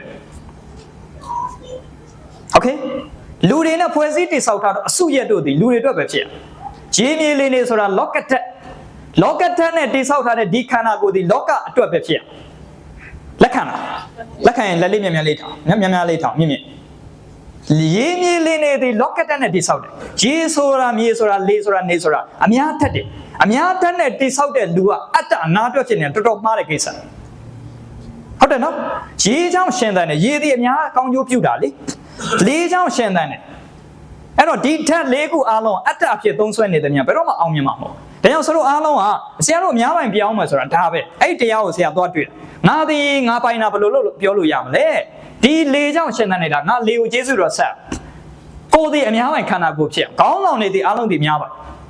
ချမ်းသာဒီပါလေအလိဘာဘာဒီပါလေတူရဲပိုင်တာအများပိုင်Google အများပိုင် Facebook အများပိုင်မြန်မာနိုင်ငံမှာတူရဲပိုင်နေများတယ်အဲ့အများပိုင်ကိုမပြောင်းသမျှကာလပတ်လုံးဒီနိုင်ငံစီးပွားရေးလုံးဝအောင်မြင်ဆရာဟောကိန်းထော်ကြိုက်တဲ့လောက်ပေးနေသွားမယ်ဘာလို့လဲအုံးမိုင်ဖြစ်နေ public ပိုင်မှကောင်းပါဒါကြောင့်ဆရာတို့ကပြောင်းလို့ရတယ် manager တွေကို share ပေးပါ group of company သိန်း100ထိပေးလို့ရတယ် data တွေသိန်း100ထိပေးလို့ရတယ်300 franchiser တွေ distributor တွေပေးလို့ရ CEO တွေ MD တွေအခုပေးတယ် company ကြီးတွေဆိုရင်သူတို့ကိုယ်တိုင်မလုပ်တော့ CEO တွေ MD တွေကိုပေးလိုက် share နဲ့ခွဲဝေပေးတာ public company ပြောင်းသွားရင်အဲ့ဒီပေးထားတဲ့ຢာတွေအားလုံးက2ဆ3ဆတက်လာတယ်အလီဘာဘာရဲ့ founder ဂျက်မ chairman ပဲနောက်ကွယ်မှာပဲနေ CEO ဒီအစ်စ်မြန်မာနိုင်ငံမှာဥဆိုတော်တို့ company မှာ MD CEO တွေဒီပြင်ပဥဆိုတော်မဟုတ်ဘူးနော် KBZ group မှာ CEO MD အရင်တော့ CEO နိုင်ငံခြားသားအခုမြန်မာနိုင်ငံသားအကုန်လုံးပြောင်းပြီ system တွေအားလုံးပြောင်းတယ်ဒါကြောင့်ဆရာတို့ပြောချင်တာဝန်ထမ်းတွေကလည်းပဲငါတို့ဒီ company ပိုင်ရှင်ဖြစ်မှာဒီလိုမျိုး company တွေ public စနစ်ကိုပြောင်းလို့မရဒီလိုကိုကလည်းဝန်ထမ်းဘဝနဲ့ manager ဘဝ director ဘဝ MD CEO ဘဝနဲ့ကိုပြောင်းလို့မရနိုင်ဘူးလားဝိုင်းပြောင်းကြပါကိုနိုင်ငံကို company အရေးပဲဒီလိုအများပိုင်စိတ်လေးထားလိုက်ရင်အကုန်ပြောင်း အဲ့တော့ကုမ္ပဏီမှာလုပ်တဲ့သူတွေကလည်းဒီစိတ်တဲ့ရှိမှရမှာပေါ့အားလုံးကလည်းကိုယ်ရေးကိုယ်တာအတွက်ပဲလုပ်ချင်တယ်ကိုယ်ကုမ္ပဏီကလည်းကိုယ်ရေးကိုယ်တာအတွက်ပဲလုပ်ချင်တယ်ဆိုရင်ခေါင်းဆောင်လည်းမပြောင်းရင်ဝန်ထမ်းလည်းမပြောင်းရင်အဲ့ကုမ္ပဏီဘယ်တော့မှပြောင်းမှာမဟုတ်အခုဆရာလည်းပြောင်းရင်လည်း BOD အားလုံးကလည်းပြောင်းမယ်ဒီအကုန်လုံးကလည်းဒီသဘောလက်ခံနေဆိုရင်ဒီဆရာတို့အမိရဆိုင်ကလူ100လောက်ကတောက်ဗုတ်တင်းလုံးမှာဆရာလည်းပြောင်းလို့ရဟုတ်တာအဲ့တော့အားလုံးစုပေါင်းပိုင်ဆိုင်တာပဲကောင်းတယ်တိုးတယောက်တည်းပိုင်နေသမျှကာလပတ်လုံးတော့ဒီနိုင်ငံမွေးမှာပဲဘာကြောင့်လဲပတ်စံမရှိတာမဟုတ်ရှိတာတယောက်တည်းမှာသွားပိုင်နေတယ်ဟုတ်ခေါင်းမှာပဲအဲ့မှာတော့ပိုင်နေတာလေကုမ္ပဏီတွေမှာဆိုရင်တထေးတွေကတော့အကုန်လုံးဘောစီမျှတတဲ့မြတ်ဝန်ထမ်းတွေကတော့10နှစ်ကြာလဲဒီတိုင်းပဲအဲ့တော့အဲ့စနစ်ကိုဆရာအနေနဲ့အာမပေးဘူးဟုတ်လားဆရာနဲ့တဘောတူတဲ့သူဘယ်နှယောက်ရှိလဲလက်လေးထောင်းနော်အဲ့တော့မှတ်တမ်းလေးတင်ပါတယ်အားလုံးလောကကြီးကျွန်တော်အဖော်ရှိပါတယ်မြန်မာနိုင်ငံမှာပြောင်းပေးကြပါနော်ဆိုလို့ကျွန်တော်ဒါလေးနဲ့အားပေးတယ်ဟုတ်လားဆိုလို့ကျွန်တော်အဲ့တော့ဒါလေးဆရာတို့ကဒီနေ့အားလုံးကိုပြောချင်တာကအကုန်လုံးပြောင်းကြဖို့ဆရာအနေနဲ့လေးစားချင်ခင်ဆိုတာပြောချင်ပါတယ်ကဲပြီးပါပြီအဲ့တော့နောက်ဆုံးပိတ်အနေနဲ့တကယ်ပြီးတာဆို3 နာရီလည်းတည်ပြီဆိုတကယ်ပြီးပြီအဲ့ဒါတော့နော်အဲ့တော့အားလုံးကခုနပြောနေပေါ့နော် share ခေါ်မယ်ဆိုတော့တချို့ကပြောပြီကဲဆရာရဲ့အဲ့ဒါဆိုတော့ဟုတ်ပါပြီဘယ်ကနေစခေါ်ရမလဲမသိဘူးဆရာရဲ့ပေါ့တခါတည်းသာကွန်ချက်လေးပေးလိုက်ပါနော်ငါတော့မဖတ်မိနဲ့ဆရာကွန်ချက်ပေးလိုက်မယ်ဆရာဘယ်လိုခေါ်ခဲ့တယ်လဲဆရာခေါ်ပုံခေါ်နည်းကိုပြောပြနံပါတ်1ဆရာအမြတ်ဆိုင်အတွေ့အကြုံရမျှဝေပေးလိုက်မယ်ဆရာ share ခေါ်တော့ကbusiness plan ဆွဲရတယ်ကုမ္ပဏီမှာ profile တည်ဆောက်ရတယ်နော် company profile ဆိုတာရှိတယ်ဟိုသိမ်းမောင်းတသိန်းဟိုမှာသိမ်းမောင်းတသိန်းအရှိအဖွဲတွေလေးထောင်ပြပါသိမ်းမောင်းတသိန်းနော်ဟိုမှာစာရွက်ကြီးရှိတယ်သိမ်းမောင်းတသိန်းစာအုပ်ကြီးရှိတယ်အဲ့လို company profile business က future TAN လို့ခေါ်တယ် total attractive market ဆရာအဲ့သိမ်းမောင်းတသိန်းစီမံကိန်းစာအုပ်လေးပေးပါဟုတ်မှာနော်အဲ့ဒါလေးရှိတယ်အဲ့မှာသိမ်းမောင်းတသိန်းစီးပွားရေးစီမံကိန်းအဲ့ဒါဒီ business ကကိုယ့်ရဲ့ company profile ကိုယ့်ရဲ့လုပ်ငန်းနဲ့ပတ်သက်ပြီး business ROI လုပ်ငန်းမှာဘယ်လောက်မြတ်တယ်လဲကျေးဇူးဆန်ကြီး thank youအဲ့တော့အဲ့လိုမျိုးစရုပ်အားဖြင့်မလုပ်ရလဲဒီလို profile ကြီးတွေတိဆောက်ရတယ်ကျွန်တော်တို့ဘယ်တော့မှစတယ်ဘယ်နှစ်မှာသိမ်းမောင်းဘယ်လောက်တိုးတက်တယ်ဘယ်နှစ်ကြာတော့သိမ်းမောင်းဘယ်နှစ်သိမ်းပြောင်းမယ်ဒီလိုမျိုး profile တွေတိဆောက်ရမယ်ဒီမှာဘယ်လောက်သိမ်းမောင်းသိန်းစီးပွားရေးစီမံကိန်းနော်ကြားလိုက်တာနဲ့အားကိုရှိနေရနော်စီးပွားရေးအဆင်မပြေဘူးတော်တော်အားရှိတာနော်ကိုယ့်အနေကိုဆွဲထားပါကိုယ့်အနာဂတ်ကိုကိုပုံခေါ်တာစီးပွားရေးသိမ်းမောင်းသိန်းစီမံကိန်းအိုးမျက်လုံးကိုဝင်အားကိုရှိနေရတာအဆင်ပြေလားအမေရဖို့ဆိုတယ်အမေမြန်မာနိုင်ငံစီးပွားရေးတော့မြင်တဲ့အတိုင်းပဲအမေလည်းစိတ်ပြက်ကိုလည်းစိတ်ပြက်ဖြစ်ပုံဖြစ်နေရဒါမရှိတာလားကိုမရှိတာကို့မှာမရှိတာကို့မှာပညာဒီပမာတိလို့ခေါ်တဲ့စိတ်ကမစုလားဒီပညာလို့ခေါ်တဲ့မကိန်းနာမကိန်းတော့ကို့မှာလည်းမရှိအမေမှာလည်းမရှိတော့အမေလည်းစိတ်တက်ကြကိုလည်းစိတ်တက်ကြနော်အဲ့တော့အမေလာပြောအမေဒီမှာဓာတ်သိမ်းပေါင်းသိဆိုတားရဲ့တားလုပ်ငန်းတွေဘာမှနားမလဲဘူးအေးရောအဲ့တော့အမေကတော့ပြောထားတယ်ဘာမှနားမလဲဘူးနော်အဲ့တော့ဘာပဲဖြစ်ဖြစ်ဆရာတော့အားရှိတယ်ငါကြည့်လိုက်တာငါအနာဂတ်ကလုံးဝပုံပေါ်တယ်နောက်ကလူတွေလည်းအားရှိစရာပဲဟာဘယ်သွားနေငါတို့ဒီကိုသွားနေဟုတ်တယ်လေခေါင်းဆောင်ရှေ့ကနာလှော်နေတယ်ဆရာဘယ်ဥတည်တယ်အေးမသိဘူးငါလည်းလှော်ချင်တာလှော်နေတာအဲ့တော့ခေါင်းဆောင်တွေအဲ့လိုဖြစ်နေလို့ရမလားကိုကခေါင်းဆောင်ဆိုတော့ငါလှော်နေဘယ်တော့မှသိမ်းမောင်းသိန်းဥတည်နေတဲ့ဒီကိုသွားမယ်ဒီလမ်း꿰မယ်ဘယ်တော့ကြာရောက်မှာအားတင်ဟိုကောင်လေးအားနဲ့လှော်မှာပေါ့အခုကလှော်နေဟဲ့ငါတို့ကုမ္ပဏီဘယ်တော့ပြုတ်မလဲဟဲ့ဟုတ်လားအခုအဲ့လိုဖြစ်နေအဲ့တော့ဆရာတို့ကဘာလုပ်ရမလဲဆိုကိုယ်လည်းကိုယ်အားပေးတယ်ရအောင်ကိုယ်လည်း business နဲ့ပတ်သက်ပြီးတော့ business plan ဒါတွေဆရာတို့လုပ်လို့ရသိမ်းမောင်းသိန်းစီးပွားရေးစီမံကိန်း company profile ပြဒါမျိုးတွေလောက်ပြောဒါနံပါတ်1လောက်ရမယ် business plan နှစ်ကအဲ့မှာရေးကြည့်တယ်နံပါတ်2ဒီ official data တွေကိုယ့်ဘက်က ready စုထားဟုတ်ပြီနော် ROI နဲ့ပတ်သက်လာရင်လုပ်ငန်းနဲ့ပတ်သက်လာပြီးတော့ဒီမှာဆိုတော့ official data တွေ3နှစ်စာဘယ်လောက်စာ3နှစ်စာကိုယ်မှာစုထားshare ရာခိုင်နှုန်းနဲ့3နှစ်အတွင်းဘယ်လို ratio တက်ခဲ့တယ်ကုမ္ပဏီကိုလာပစ္စည်းလာလဲကြီးဒီမှာကျွန်တော်တို့သမိုင်းမှတ်တိုင်ရှိတယ်1နဲ့3လေးပြလို့ရကုမ္ပဏီလာလဲကြီးကုမ္ပဏီကိုဖိတ်ခေါ်ပြောဟုတ်ပြီနော်ဆိုလို့ကျင်တာ meeting အဲ့လိုလုပ်ရကုမ္ပဏီ meeting နံပါတ် step 2မှာဖိတ်ခေါ်ပြောပါနော်တချို့ဆိုရင်ဆရာကပြောနေနော်အေးဖြိုးလို့တော့ဆရာကတချို့တော်တော်ယုံနေအဲ့ယုံလို့လည်းတော်တော်ဒုက္ခရောက်တယ်ခါကျအဲ့ယုံကြည်မှုကဆရာတို့ pressure ဟာသူတို့ငါ့ကိုယုံနေငါယုံနေငါပို့လို့ရလေပေါ့နော်တချို့စင်ကူကလူတွေဆိုရင်ဆရာကိုဘယ်လောက်ယုံနေဆိုရင်ဇွန်ကနေ meeting လုပ်တယ်တပတ်လောက်နေပတ်စံလွှဲပေးလိုက်စာကြုံလည်းမထိုးရသေးဘူးအဲ့လိုနော်တချို့ကြတော့အဲ့အစင်ကြော်ရင်လည်းကြော်ပေါ့နော်ဒါတော့ကိုယ်ယုံကြည်မှုပုံမူတည်တယ်အဲ့တော့တချို့လဲကုမ္ပဏီလာလေ့လာမယ်ရှေ့နေရှေ့ရနဲ့လုံမယ်ဒါတော့သူ့ရဲ့သဘော protocol ပေါ့နော်ဟုတ်ပြီအဲ့တော့ step 2မှာဒါလုံး step 3မှာရေးကြည့်တယ်ဒီကောင် BOD agreement စာချုပ်ချုပ်အဲ့ share စာချုပ်တွေ VMB တွေကိုပေးထားတယ်နော်ပေးထားလား share စာချုပ်တွေပေးထားလားမပေးရသေးဘူးထင်တယ်ဒါတို့ပေးလိုက်အောင်နော် DTVMBY နေနော်အဲ share စာချုပ်တွေဆရာနမူနာဒီနေ့ပေးတယ် share contract တွေထိုးရမယ်ပြီးရင် DICA မှာအဲ့လူတွေအဲ DICA မှာဘယ်သူတွေပဲတင်ရဆိုလူတိုင်းကို DICA တင်လို့မရဘူး DICA ဆိုတာဘယ်ကိုတင်တာအစိုးရကိုတရားဝင်မှတ်ပုံတင်ကုမ္ပဏီမှတ်ပုံတင်ရုံးကိုတင် အဲ့လူတွေအားလုံး 5% ထက်ကိုပဲတင်အောင်အဲ့ဒါကုမ္ပဏီလောမှာပါပြီးသား 5% ထက်ဝယ်တဲ့သူတွေပဲကုမ္ပဏီဒါရိုက်တာလောမှာတွတ်တင်နော်အကုန်လုံးတွတ်တင်လို့ဘယ်လိုလုပ်ရနော်ဟို 1% လေးတွေရော 2% တွေရောဘယ်လိုလုပ်အကုန်ရအောင်အကုန်လုံးလက်မခံဘူးလေနောက်တရား 5% သမားတွေပဲဒါပေမဲ့ကုမ္ပဏီမှာတော့ share တရားဝင်90တော့ခေါ်ဝင်ရှိတယ်ဒါပေမဲ့လူတိုင်းကတော့မတင်ပြထားဘူးအဲ့မှာ 5% အထက်ကိုပဲတင်ပြအဲ့တော့ကုမ္ပဏီ Daica Register မှာတင်ပေးရမယ်ပြီးရင်အရေးကြီးတာ AGM ခုနကဆရာပုံနေပြဗီဒီယိုပြတာမနေ့ကပကံမှာဆိုလို့တွားလို့ပြဒါဒီနေ့ဆိုရင်တော့ဆရာဆူတောင်းထားတယ်နှစ်ပြည်သွားရင်ကောင်းမလားဟုတ်တယ်တခါမှမရောက်ဘူးသူကိုလည်းသွားချင်းနေတာနော်အဲ့ဒါအေးတာပဲဆိုပြီးတော့အဲ့လိုကိုက AGM တွေဘာတွေနဲ့ခါကိုအဖွဲ့တွေကိုလည်းဂုံပြူအားရ PT ဖြစ်အောင်ဒီလိုမျိုး management လုပ်ရအဲ့တော့ဒီစနစ်တွေကိုလုံမှအားလုံးကဘာဖြစ်လဲအောင်မြင်မယ်အဲ့တော့ဆရာဒီနှစ်ဆရာက9နှစ်ပြည့်ဆိုတော့အားလုံးစိတ်မပူနဲ့ဒီလိုအပ်ချက်တွေကြည့်ကြမှာပဲသိကြမှာပဲသိကြလားကုမ္ပဏီ6ခုကို MSI ကိုလာလေ့လာခွင့်ပြုကုမ္ပဏီ6ခုပဲဒီတင်နဲ့တက်တဲ့သူတွေတည်းကလည်းပါမယ်ပေါ့နော်ဆရာတို့မိတ်ဖက်တခြားကုမ္ပဏီတွေလည်းပါမှာပေါ့နော်ကုမ္ပဏီ6ခုဆရာလှူမယ်လာလေလာ official ဆရာကုန် transparency ပြမယ်ရုံးမှာ data ရှက်လက်ဆရာဘယ်လိုလုပ်ထားသလဲ share တွေဘယ်လိုလုပ်ထားသလဲအကုန်လာလေလာ6ခုကိုဆရာလှူမယ်ဆရာနားလည်တာတော့ the more you get the more you rich ပဲဆရာအဲ့လိုပေးလေပို့ရတယ်တကယ်ပြောတာအဲ့တော့ဆရာသူများကိုကုမ္ပဏီ6ခုကိုတိမ်မောင်တောင်းတဲ့ရှီတိုးအောင်လုပ်ပေးတာဖြစ်တဲ့အတွက် MSI ကုမ္ပဏီကတိမ်မောင်သိမ်းတဲ့ရှီဧကံမုတ်ချက်အောင်မြင်မယ်လို့ယုံကြည်လားဒါပဲအဲ့တော့ဆရာတို့ကလှူခြင်းအပြင်လောကကြီးမှာပဲယူရပါလှူခြင်းအဖြစ်မဲ့ယူကြပါမလှူဘဲနဲ့တော့မယူပါနဲ့ဘယ်တော့မှဖြစ်လာမှာမဟုတ်နောက်ဆရာကတိမ်မောင်1000လှူခြင်း1000ကိုရအောင်လှူဖို့အများတိုင်းကြိုးစားโอเคအဲ့တော့ကုမ္ပဏီ6ခုဒီသိန်းပေါင်း1000နဲ့ရှိသိန်းနဲ့ရှိပြောင်းခြင်းဘယ်လိုပြောင်းလဲရသလဲဆရာတို့ဘယ်အဆင့်မှာ group of company ပြောင်းတယ်ဘယ်အဆင့်မှာ public ကိုပြောင်းတယ်အဲ့ဒီပြောင်းလဲတွေကိုသိချင်ရင်ကုမ္ပဏီ6ခုကိုလာလေ့လာခွင့်ပေးထားပါတယ်အဲ့ဒါတော့ဆရာကဒါဒီနှစ်ကို9နှစ်ပြည့်မှာကြီးကြီးမားမားလှူကျင်တာဒီပညာလှူအကောင်းဆုံးပဲเนาะဒေနာသာဖိတ်ခေါ်ကြွေးလိုက်ရင်တော့တေးကြတာပေါ့တရက်လောက်နဲ့အကုန်ပြီးသွားမှာနော်ဒေနာဂုံပြုမယ်ဆိုရင်ဒေနာဂုံပြုမှာလည်းခုနကပြောတဲ့ကုမ္ပဏီ6ခုကိုဂုံပြုရဘယ်ရပူတတ်မှုရှိဟုတ်တယ်နော်ဟိုဒေနာကနေတိုင်းစားတတ်တယ်ဆရာတခါမှမစားဘူးတဲ့အရာကိုတန်ဖို့လို့ခေါ်တယ်ဘာလဲဆရာသတ်မှတ်တဲ့တန်ဖို့ဆိုတာအမြဲတမ်းမရှိတဲ့အရာကိုတန်ဖို့ကဲမေးကြည့်မယ်ဒီလိုသိန်းပေါင်းသိန်းနဲ့ရှိတောင်းနဲ့ရှိအမြဲတမ်းရနိုင်လားဘယ်သူမှခေါ်မပြအောင်ဘယ်သူမှခေါ်ပြီးတော့မရှင်းပြအောင်ကိုယ့်ရဲ့ secret တွေဒါပေမဲ့ဆရာယုံကြည်တာလောကမှာငါတို့ဒီလိုမလုပ်လို့ကိုဒီလောကကြီးဖြစ်နေတာတစုံတဦးကတော့သူ့ရဲ့ experience ကို share ပေးခဲ့ရအဲ့ဒါမှဒီ company တွေအောင်မြင်တိုးတက်မယ်လွတ်လပ်ကူကူဖြစ်မယ်လေအဲ့တော့ဆရာတို့အနေနဲ့အားပေးချင်တာတော့တန်ဖိုးဆိုတာကကဲဥပမာပေါ့နော်ဆရာတို့တကယ်တန်ဖိုးရှိတဲ့အရာဆိုတာကဆရာတို့အားလုံးမှာရှိတဲ့ဥပမာစိန်တပွင့်နဲ့လမ်းမှာခင်းထားတဲ့ကြောက်အုတ်ခဲတစ်ခုဘယ်ဟာရှားခက်လဲစိန်ဒီရှားခက်တယ်ကြောက်ဆိုတာနေရာတိုင်းမှာရှားဒါကြောင့်ကိစ္စတိုင်းမှာတန်ဖိုးတစ်ခုကိုဆုံးဖြတ်မယ်ဆိုရင်ရှားပါမှုဖြစ်ဒါဖြစ်ချင်းကြည့်ဒေနာဒီလူတိုင်းဖိတ်ခေါ်ကြွေးလို့ရတယ်ဒါဒီဘယ်သူမှဖိတ်ခေါ်လို့မရ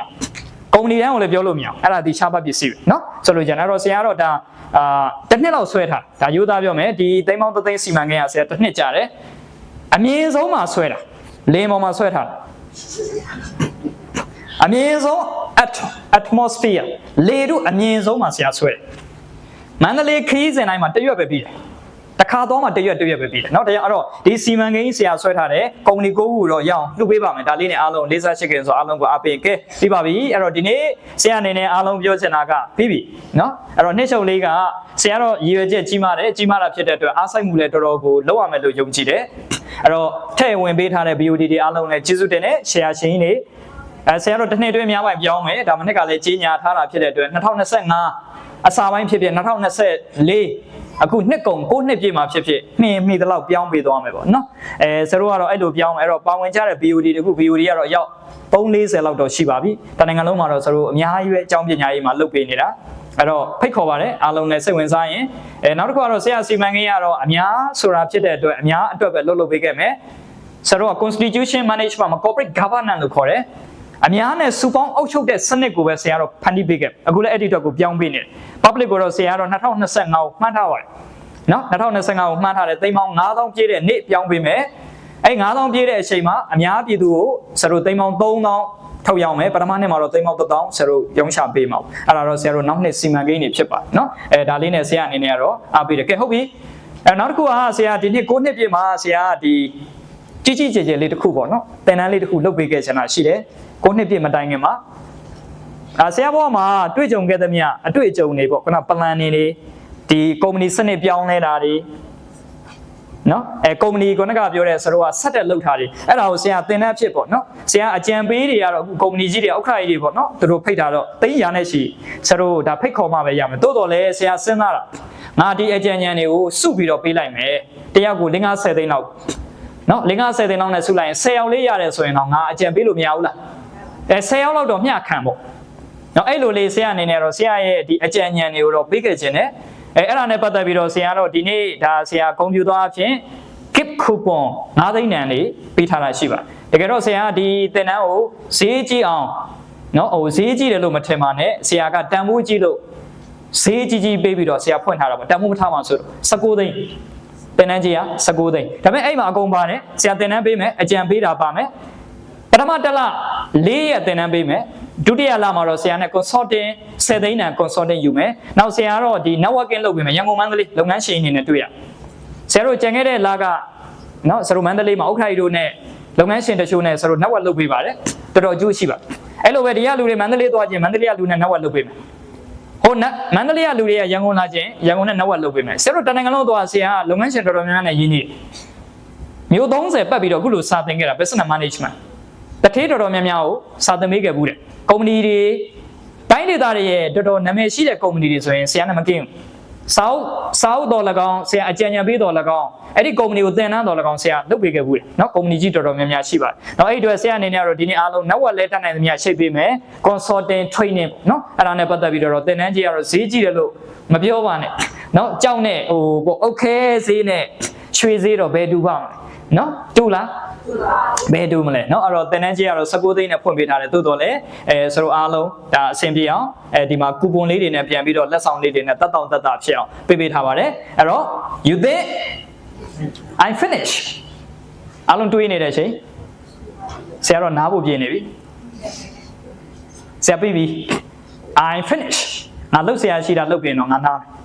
ဘာလို့ဆရာနောက် next level တခုတက်ရှင်သေးလို့ဒီ level အတွက်နားတယ်ဆိုတော့နောက် level တစ်ခုမှဆရာသွားကျင်သေးတယ်လုပ်ဆရာလေးအများကြီးကျန်သေးတယ်ဒီ level အတွက်ကတော့ငါဒီလောက်ဆိုကျင်နေပြီမျိုးပေါင်းများဆိုငါလှုပ်ပေးခဲ့ပြီကျောင်းနေလည်းအများကြီးထောင်ပေးခဲ့ပြီ next level အတွက်လှုပ်ကျင်တယ်ဆရာထံကုန်နောက်3-4နှစ်လောက်ဆိုရင် next level သွားမယ်ဒါတော့ခံမှတ်ထားတဲ့ဆုံးဖြတ်ချက်ပေါ့နော်တခုတော့ယာယီပေါ့ okay အဲ့တော့ you think I finish ပါဆရာတော့ပြီးအောင်ပြောတဲ့အတိုင်းပြီးအောင်လုပ်ပေးခဲ့ပြီ BOD တွေ share ရှင်တွေကျောင်းခွဲတွေအကျောင်းသားတွေဆရာပေးခဲ့တဲ့ကတိတိုင်း3-4နှစ်တွင်ကြည့်အောင်လုပ်ပေးခဲ့သိန်းပေါင်း1000လုံးပဲပြောတော့လည်း1000ပြအောင်လုပ်ပေးခဲ့အခုလည်း group of company ပြောင်းတယ်သိန်းပေါင်း3000 4000ပြအောင်လုပ်ပေးထားအခု public ပြောင်းမယ်သိန်းပေါင်း3သိန်းပြအောင်လုပ်ပေးထားပြီးရင်တော့အများပြည်သူကထိန်းချောင်းသွားလိုက်ဒါ management ဆက်ပဲအဲ့ဒါ10စုနှစ်ထက်ပိုပြီးတော့မလုပ်ချင် okay ဆိုတော့ကျန်တော့ you think I finish အားလုံးလဲ you think I finish ဘေးကလူပြောလိုက်ခရီးပေးလိုက် you think I finish you think I finish မနက်ဖြန်ပြီးအောင်လုပ်မနက်ဖြန်ပြီးအောင်လုပ်ဒီနေ့ပြီးအောင်လုပ် you think I finish okay အဲ့ဒါဆရာပြောတာမဟုတ်ကျမပြောတာကျမအဲ့လောက်မြန်နေအလုပ်လုပ်တာ you think I finish ဆရာအရင်ကြိုက်တဲ့စကားလို့သူများတွေးနေကိုလုပ်ပြီးရသူများပြောင်းရင်ကောင်းမလားကုမ္ပဏီ group of company ဟာတနိုင်ငံလုံးလုပ်ရင်ကောင်းမလားလုပ်ပြီးရ public company ပြောင်းပြီး list လုပ်ရင်သိန်းပေါင်းသိန်းနဲ့ချီဖြစ်မယ်ပြောင်းရင်ကောင်းမလားလုပ်ပါ you think I finish မလုပ်ခင်နဲ့တော့ no မဖြစ်နိုင်okay ဆိုတော့ကျန်အဲ့တော့ think finish ဖြစ်အောင်ကြိုးစားပြီးတော့ဆိုတော့အဖြစ်အားပေးပါတယ်အဲ့တော့ဒီနေ့ we can do a business leader ပါအားလုံးမဖြစ်မနေလုပ်ရင်တော့ဆိုတော့အားလုံးလုပ်နိုင်ပါတယ်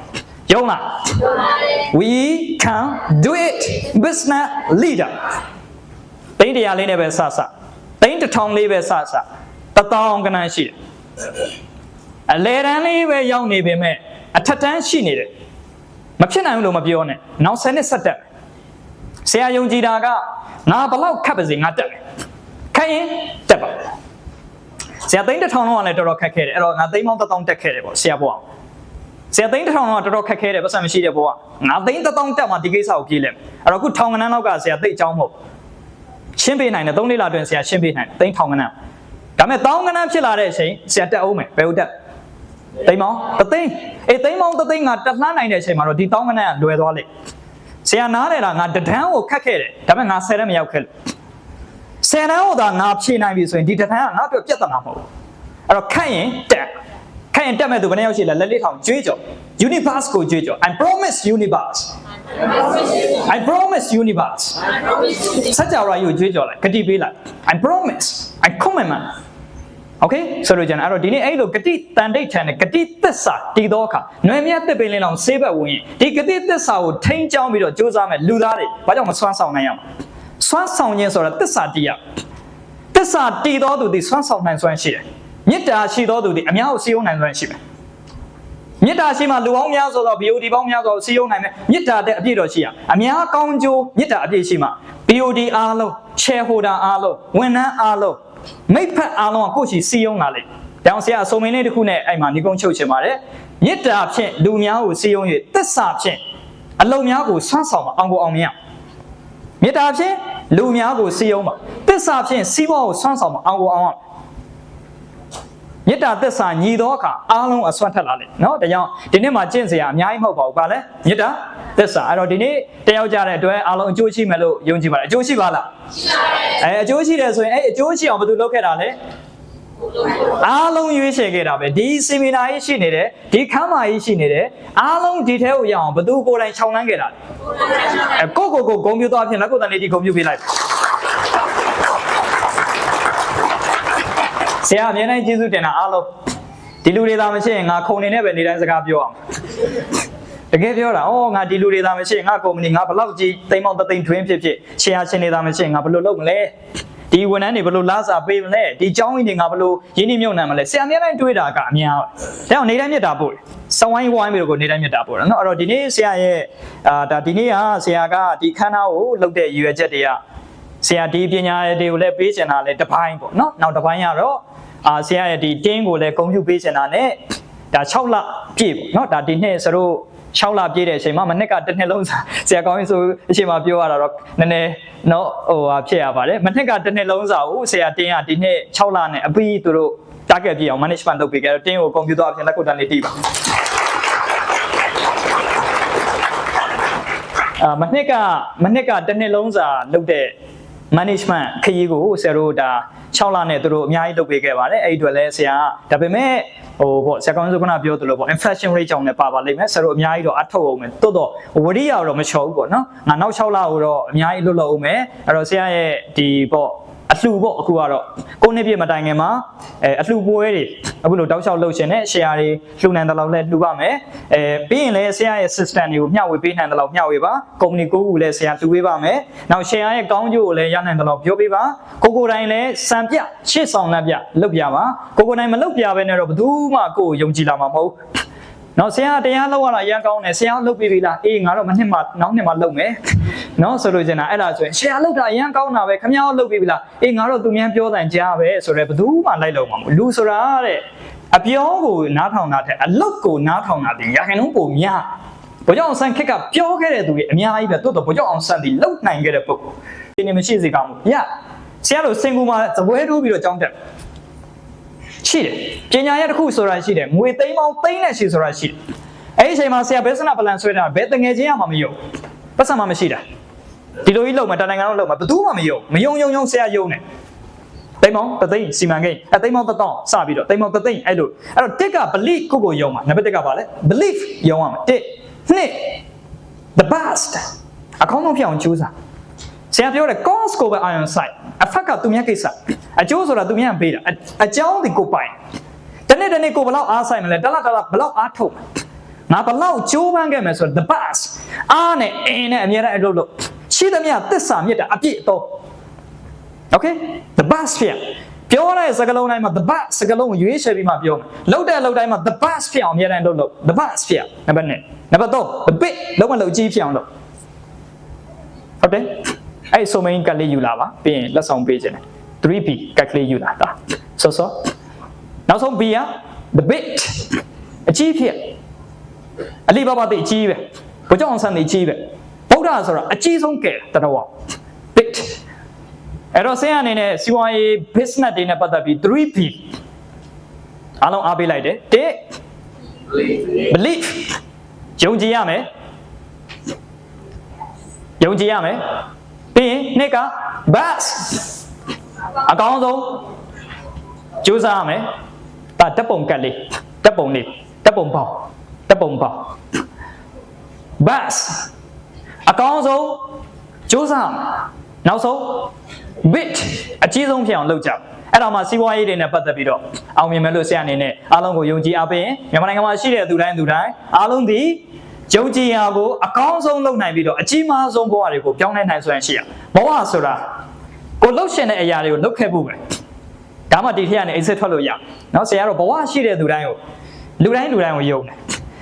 နော်ဆရာစဉ်ဘာမရှိညာမရှိဘာမသိညာမသိဘာမလုပ်ညာမလုပ်နိုင်တဲ့ဘဝတစ်ခုကတော့မှဒီလိုလုပ်ခဲ့နိုင်ရင်အားလုံးလုပ်နိုင်မယ်လို့ဆရာအနေနဲ့ဒါယုံကြည်ပြီးတော့ဆရာရဲ့ဒီ bit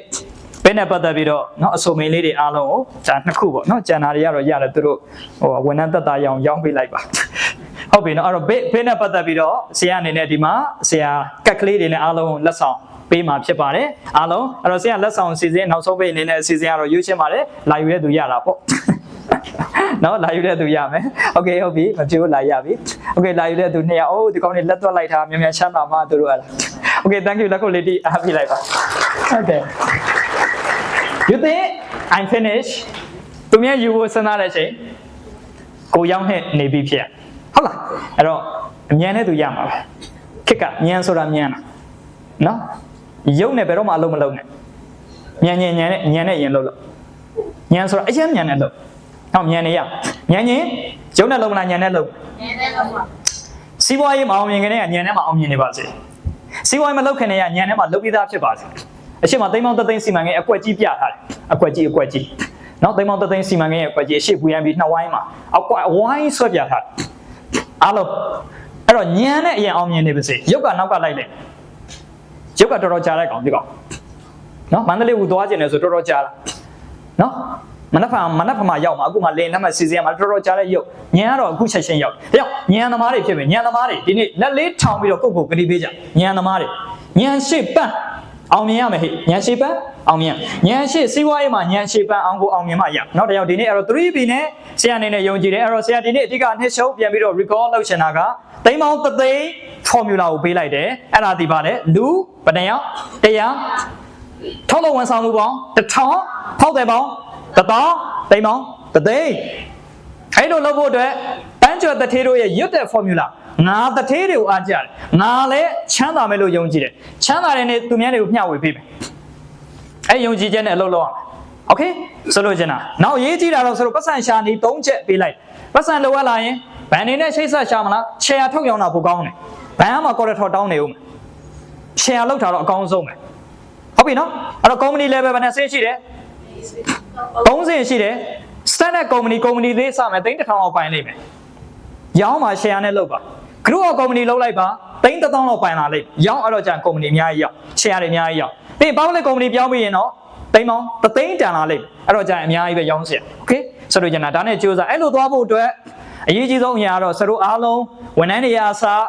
BOD တွေအစား data တွေအစားအကုန်လုံးကမျှဝေပိုင်ဆိုင်တော့ဗုဒ္ဓရဲ့ share management စနစ်နဲ့ကိုလိုချင်းနဲ့ရည်မှန်းချက်ကြီးကြောင်းကြီးအကြီးကိုဈေးဒီအကြီးကိုစုပေါင်းပြီးတော့တိဆောက်လိုက်ကြကိုမှလည်းအုတ်တက်ချက်နဲ့ဘာမှဖြစ်လာမှာမဟုတ်ကိုမှလည်းဘီလက်မြေတိတ်နဲ့ဘာမှဖြစ်လာမှာမဟုတ်အဲ့ဒါတွေအကုန်ပေါင်းဆောက်ပြီးကိုလိုချင်းနဲ့ဘယ်တုန်းကမှမမျှော်လင့်ထားတဲ့ရည်မှန်းချက်အကြီးကိုတိဆောက်တယောက်တည်းနဲ့တော့ဘယ်တော့မှမပြီးဘူးဒါကြောင့်စတို့ leader ဆိုတာ empire ကိုတိဆောက်နိုင်တဲ့သူ founder ဖြစ် leader ခေါင်းဆောင်နေဆို empire တစ်ခုကိုတိဆောက်ခဲ့အဲ့ဒီတို့အားလုံးအကောင်းဆုံးအကြီးမားဆုံး empire တစ်ခုကိုတိဆောက်ဖို့အတွက် business empire တစ်ခုကိုတိဆောက်ဖို့အတွက် belief ယုံကြည်ပြီးတော့ the best အကောင်းဆုံးဖြစ်အောင်ကြိုးစားပြီးတော့ big ကြီးကျယ်မြင့်မြတ်တဲ့လုပ်ငန်းစုကြီးကိုပိုင်ဆိုင်တဲ့ future business leader ကြီးတွေဖြစ်ပြီးတော့မိဘဆရာသမားလုပ်ဖို့ကိုင်ပန်းများကိုဘဝကိုယ့်ရဲ့တန်ရာမှာကျေးဇူးရှိတဲ့သူတွေကျေးဇူးဆက်နိုင်တဲ့လူတော်လူကောင်းသူတော်သူကောင်းခေါင်းဆောင်ကောင်းများဖြစ်ကြပါစေဆုတောင်းပဏာမေတ္တာသစ္စာပြု၍ဤခါမထက်ကိုနောက်တစ်ချိန်မှာဒီနေ့ပြောသောစကားလုံးတို့သိတဲ့နောက်9နှစ်မှာသစ္စာတည်ပါစေနောက်10နှစ်မှာလက်တွေ့ဖြစ်လာပါစေဆရာရဲ့ပြုခဲ့သမျှကုသိုလ်ဒါနကုသိုလ်သီလကုသိုလ်ပညာကုသိုလ်တွေကုသိုလ်အမျှပေးအားလုံးလည်းဖြစ်ကြပါစေဆုတောင်းပဏာမေတ္တာသစ္စာပြုရင်အိမ်မြောက်လို့နေကုန်ရှုံးမပြုပါကျေးဇူးများကြီးတင်ပါတယ် thank you